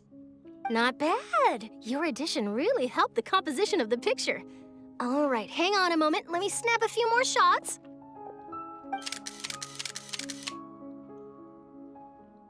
All right, that should do it. I'll be back here later anyway, so let's call it a day.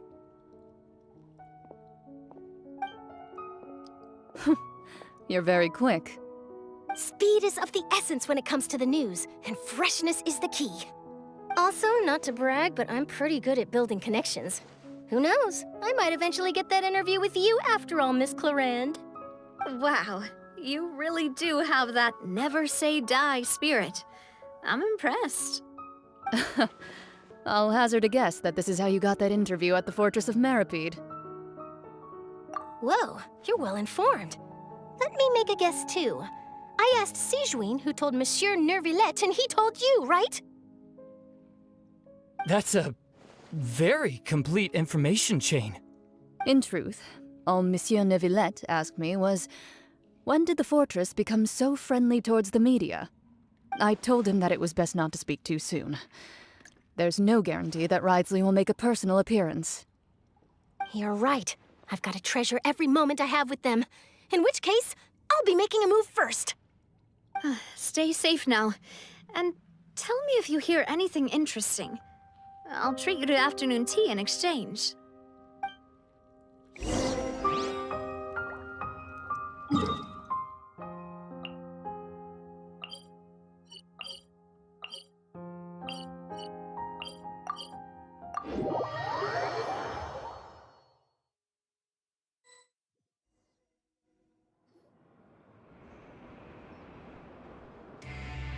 Wow, guess we're here again, huh? There's a real nostalgic feeling to this place. Looks like you've been missing us. Duke! Did you come all the way to the entrance to greet us? Of course. I'm here to welcome you and our dear Miss Charlotte, whom our good head nurse recommended to me. It's an honor to finally meet the much-rumored Duke. Thank you for consenting to my visit to the fortress, sir. No need to thank me. But that said, I shouldn't be the focus of your interview. I trust you recall our agreement? Of course, of course. All right then, this way.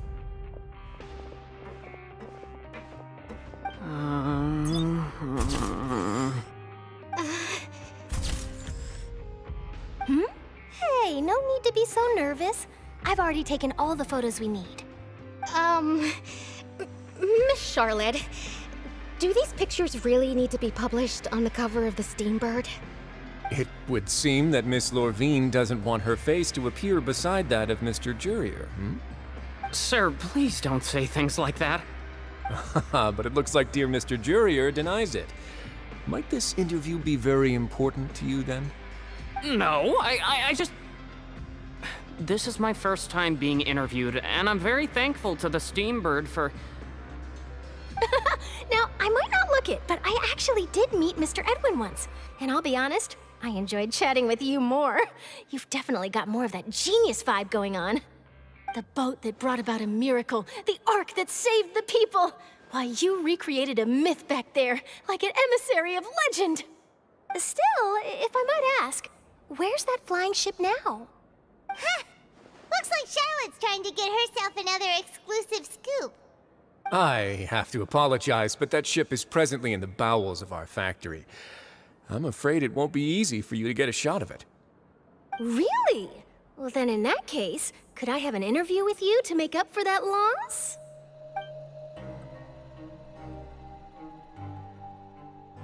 You already know my answer, I'm afraid. Best you interview our head nurse instead.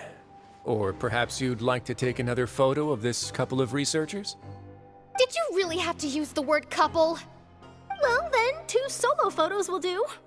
Is my hair messed up? Please, someone help me have a look. Things sure are getting pretty lively here. We've seen this kind of thing before. Oh, seems like everyone's here. Would any of you like to try this new drink I came up with? Ah, Sigeween. Hey, Miss Charlotte. Why don't you, take some pretty photos of our head nurse? Sure. Come on, Miss Sigeween, over this way. Let's find a brighter spot. Huh? Sure. Do I have to smile? So, how have things been at the fortress?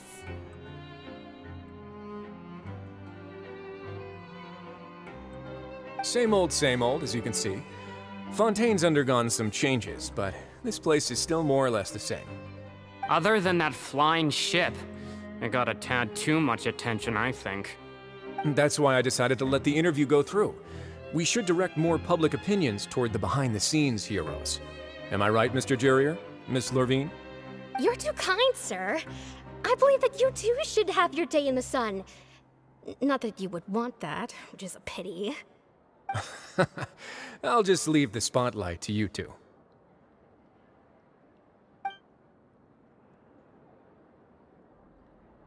I see. Lots of things happened that day, huh? Anyway, regarding that Harbinger, I'm not sure you remember, but his 3 young followers are still waiting for his return. He sure did win them over, huh? I'll tell them that there's good news and bad news. The good being that their boss seems fine, and the bad being that they must face extended sentences for abetting his escape. Oh, actually, what about you? I think... What change can there be? The fortress will keep as to what Miss Furina's departure will mean for the nation, and if our laws and governance will be transformed, we'll leave those to the folks in the overworld. Hey everyone, the photo shoot's done. Good. In that case, let's call it a day here. Thanks for your cooperation. Come on, Traveler, let's go. Till next time, everyone. There'll be a next time? Maybe. Who knows? I might write a story about the underwater factory next time. Until then. All right, last stop, the docks.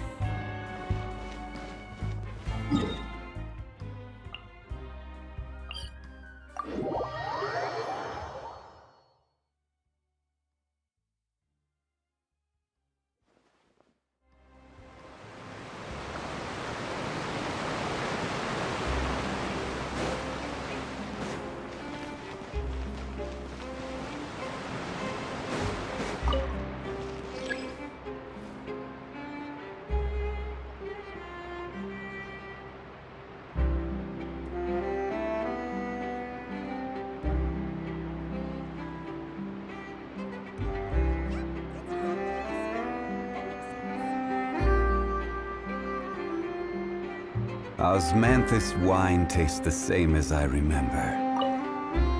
But where are those who share the memory?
Navia mentioned that she stayed in touch with Linny and the others after working together.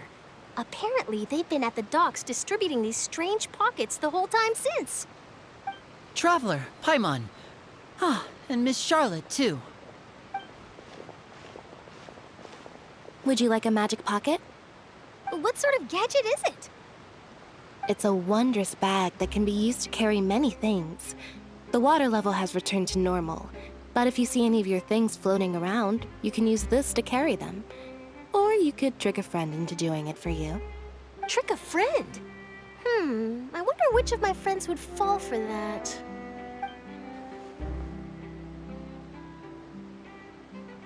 You could just make a friend like Freinet here. Isn't that right, Freinet? Is this what you meant by, I'll help you make some more friends? To be honest, that sounds pretty sweet. Could I have your contact, please? Sure. Please, write down my address. You sure are working hard to help Freinet socialize. He was the one who proposed doing this. He even wants to assist in our magic shows.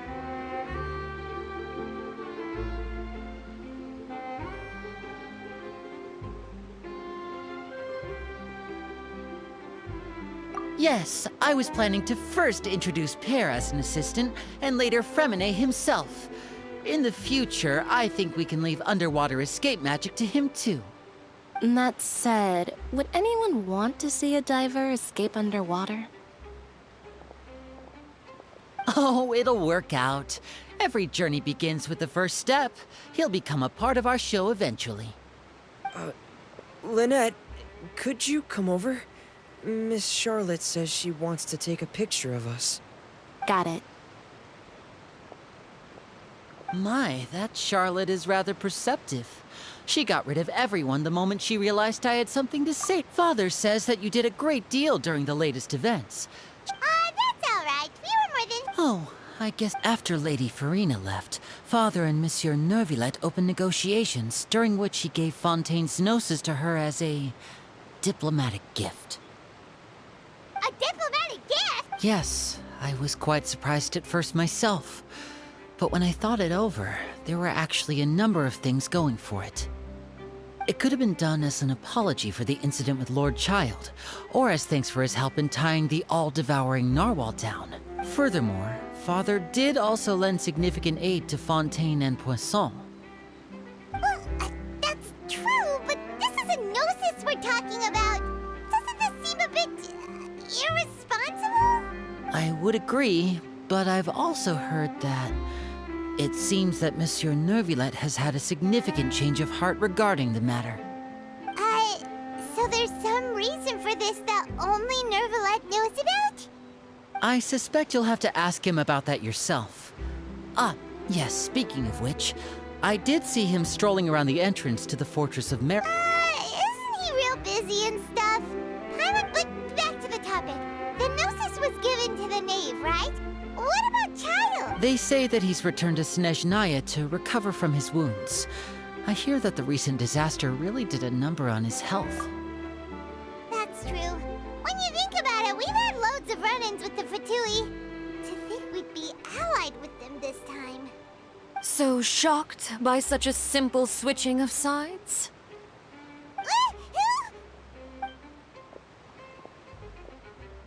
Father! Well, what do you know? Come to the docks to see how my children are doing and meet the traveler by chance. Please do not pay my accomplishment. Are you going to take the gnosis back? That is our duty as harbingers, yes. Don't be too preoccupied with sides. The goal of the Fatui concerns not a single place or person, but the entire world. With such a grand goal in mind, it is inevitable that we must wear many masks. Switching my masks is something I've always done.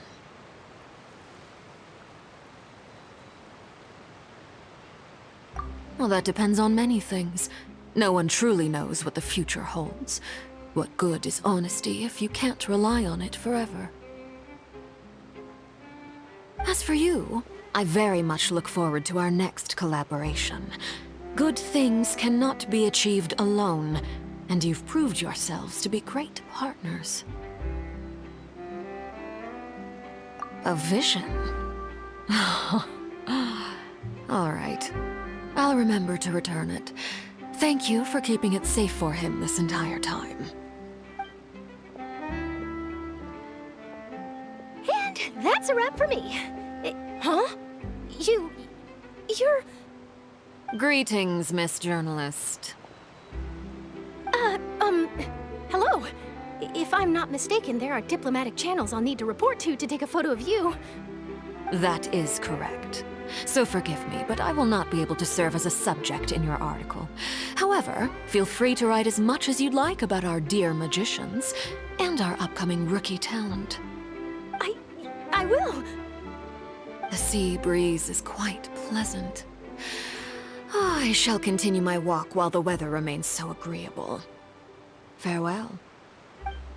Farewell, Father. Oh, she has such an intimidating presence. I didn't even dare to take a picture. Thankfully, I've already wrapped up all my pre-scheduled interviews. Don't be too nervous. Why don't you take a magic pocket before you go?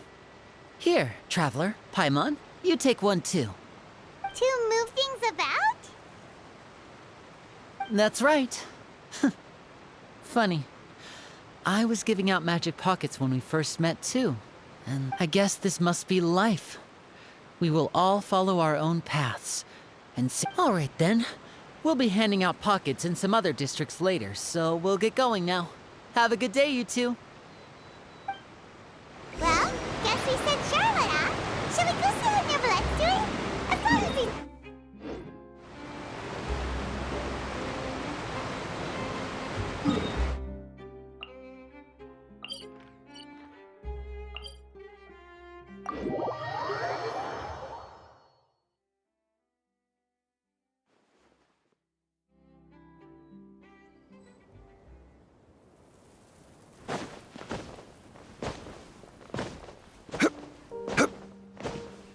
Quake!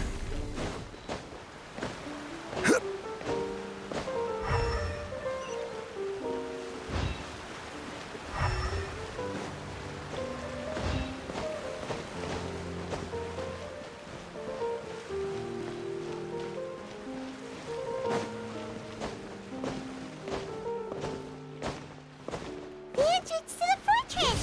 Ooh, he really is there!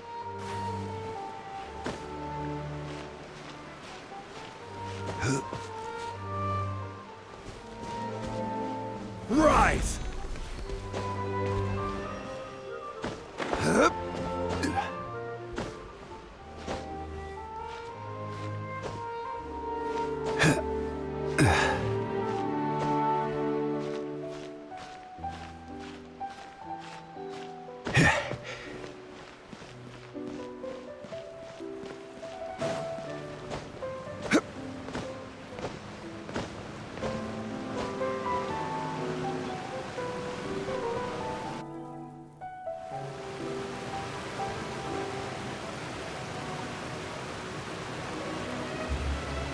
You really are here, Nicolette! Paimon didn't think you were going to have free time. Really? Oh, I suppose you must have met Mr. Linney. He took the time to greet me earlier when he passed this way. In any case, you came at a good time. I was just considering reaching out to you to set up a meeting, so I may explain some things that I haven't had the time to before. Aw, Paimon's glad that you remembered. Thank you for keeping us on your mind, what with you being busy and all. Alright, let's have it then. How was Fontaine actually saved? The whole business is still quite the mystery to us. It is strange how words can often leave a bitter taste in the mouth when it finally comes time to say them out loud.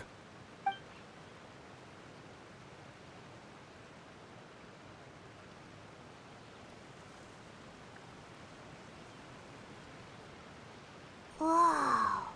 So that's what happened? Focalord destroyed the divine throne of the Hydro Archon and restored your power to you, transforming you into a fully... But Paimon still doesn't quite get what you did to save the Fontanians from dissolving.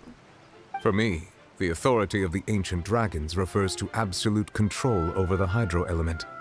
Fontanians were incomplete humans born of Egeria's use of the power of the primordial sea, with constitutions similar to that of mimics. But so long as those primordial energies remain within them, I could use the ancient dragon's authority to grant them true blood, after the fashion in which life was first brought into being on this planet. In other words, when I gave my verdict, Fontanians became true humans, and thus would naturally no longer be dissolved by water from the primordial sea. Focalor must have counted on you to make that decision as well. Your verdict was the key to making the prophecy appear to have come true while saving everyone.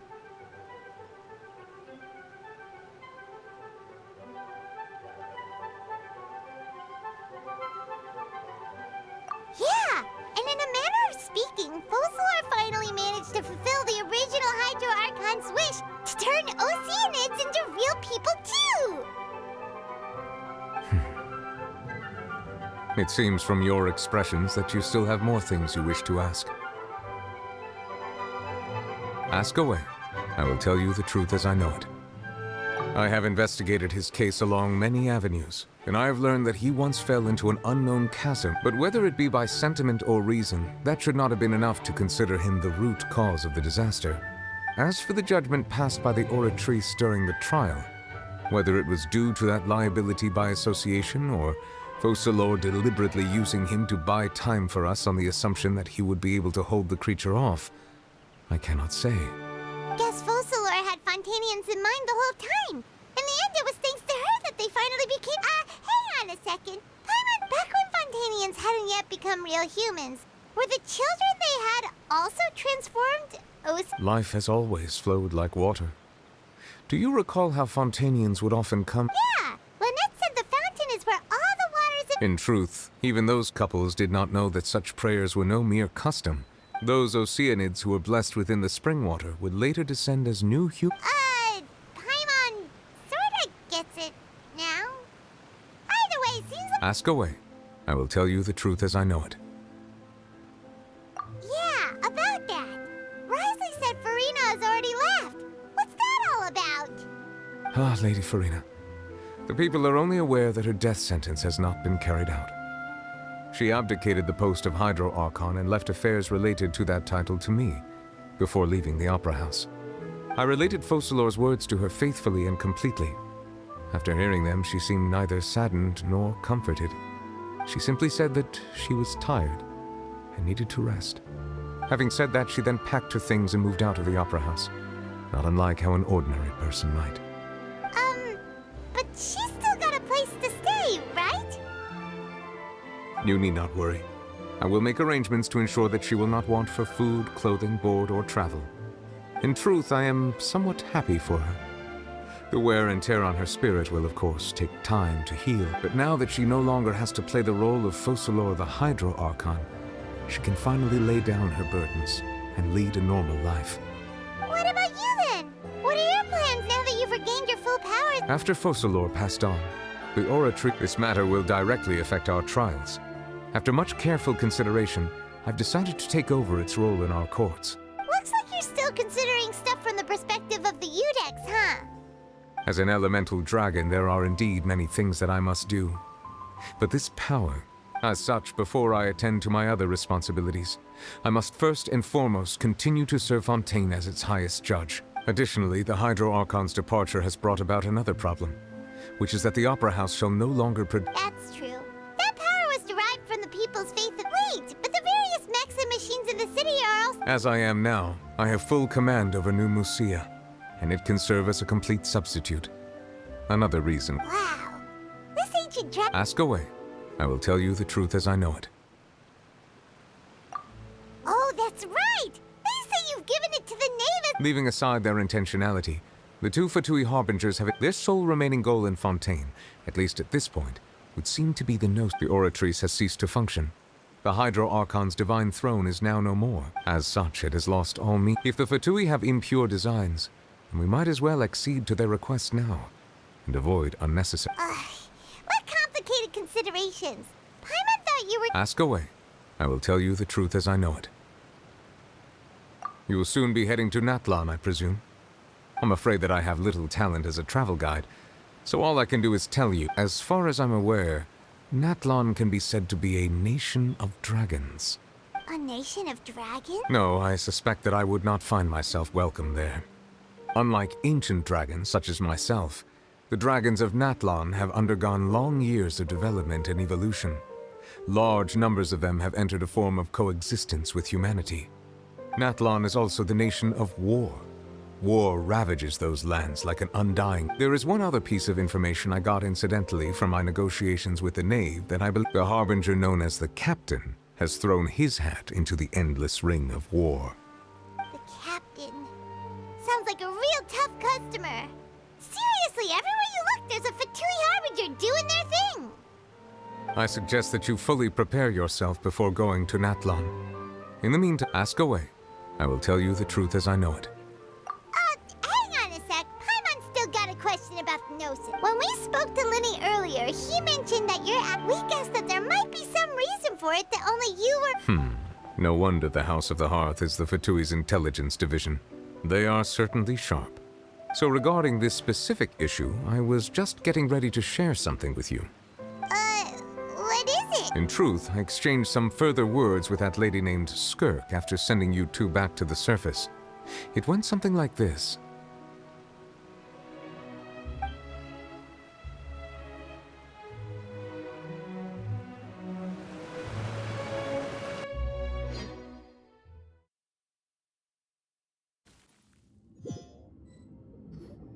Well, we're going to head topside to see what's going on. You heard... What next? The all-devouring narwhal isn't here, so I'm no longer getting any interference. I can finally catch the scent of your power, what it's made of. It is the authority of the planet's primordial dragons, but with something very similar to a god's curse. I'm sure I've encountered something like this before. I do not know what you... Of course. You should have the remains of the third descender on your person, yes? Remains? I've never heard of any such thing. According to your parlance, I believe it may be... Well, that much is true. After Focalor's divinity faded, she handed her gnosis to me. But I fear I have never heard of it described in the manner that you just did. I've been training with my master, the Foul, ever since I was young, and I have never returned to the surface. It is only natural for those who are greater than humanity to possess a different sort of common sense. Regardless, you should probably get rid of objects of misfortune. To live in itself is a blessing. But once a person dies, the bonds he once had with this world shall all turn to curses. What do you mean by that? No need to fret. These are just my personal thoughts, and my reason for no longer wishing to return to the surface. This third descender you refer to, who are they? Master never mentioned them to me. Perhaps it just wasn't that important for me to know. If you're interested, though, I could ask him. Next time, you believe we will meet? I do. Wait. I have a disciple of my own, don't I? He can be the messenger, then.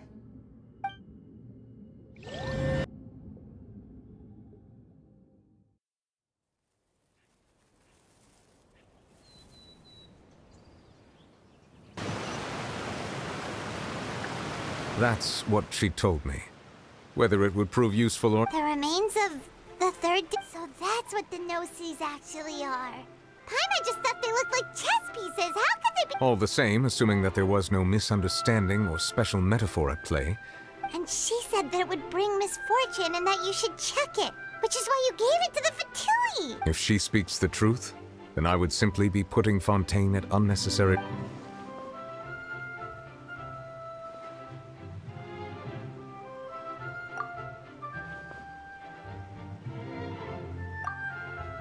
I had guessed that you might already be familiar with this concept, but I did not expect... That means that the Gnosis, which are exceedingly element-compatible and can even I wonder, does your body also... Like being able to use elemental powers without... No, let's not think about this stuff right. Comparing the Traveler to the dead third descender and all. That's what you say, but this topic still feels like bad luck. Once Child recovers, let's get some more answers out of him. I too believe it unwise to make too many blind guesses when information is lacking. All right. Whatever the case, it seems like the crisis here in Fontaine's over for now. Yes. All of Focalors' efforts were for this moment as well. But she sacrificed herself in the end as a god, and she suffered through all those years as a human. I suppose that would be the mystery of a god's will. I suspect not. But once in a while, I too would guess that if wishes were like the clouds in the sky, they will one day return to the earth as raindrops. Life flows like water, and rain is the final answer. The water levels may sometimes tilt one way or another, but the rain falls fairly upon all. And what, ultimately, is the difference between the rains that fall upon all of us?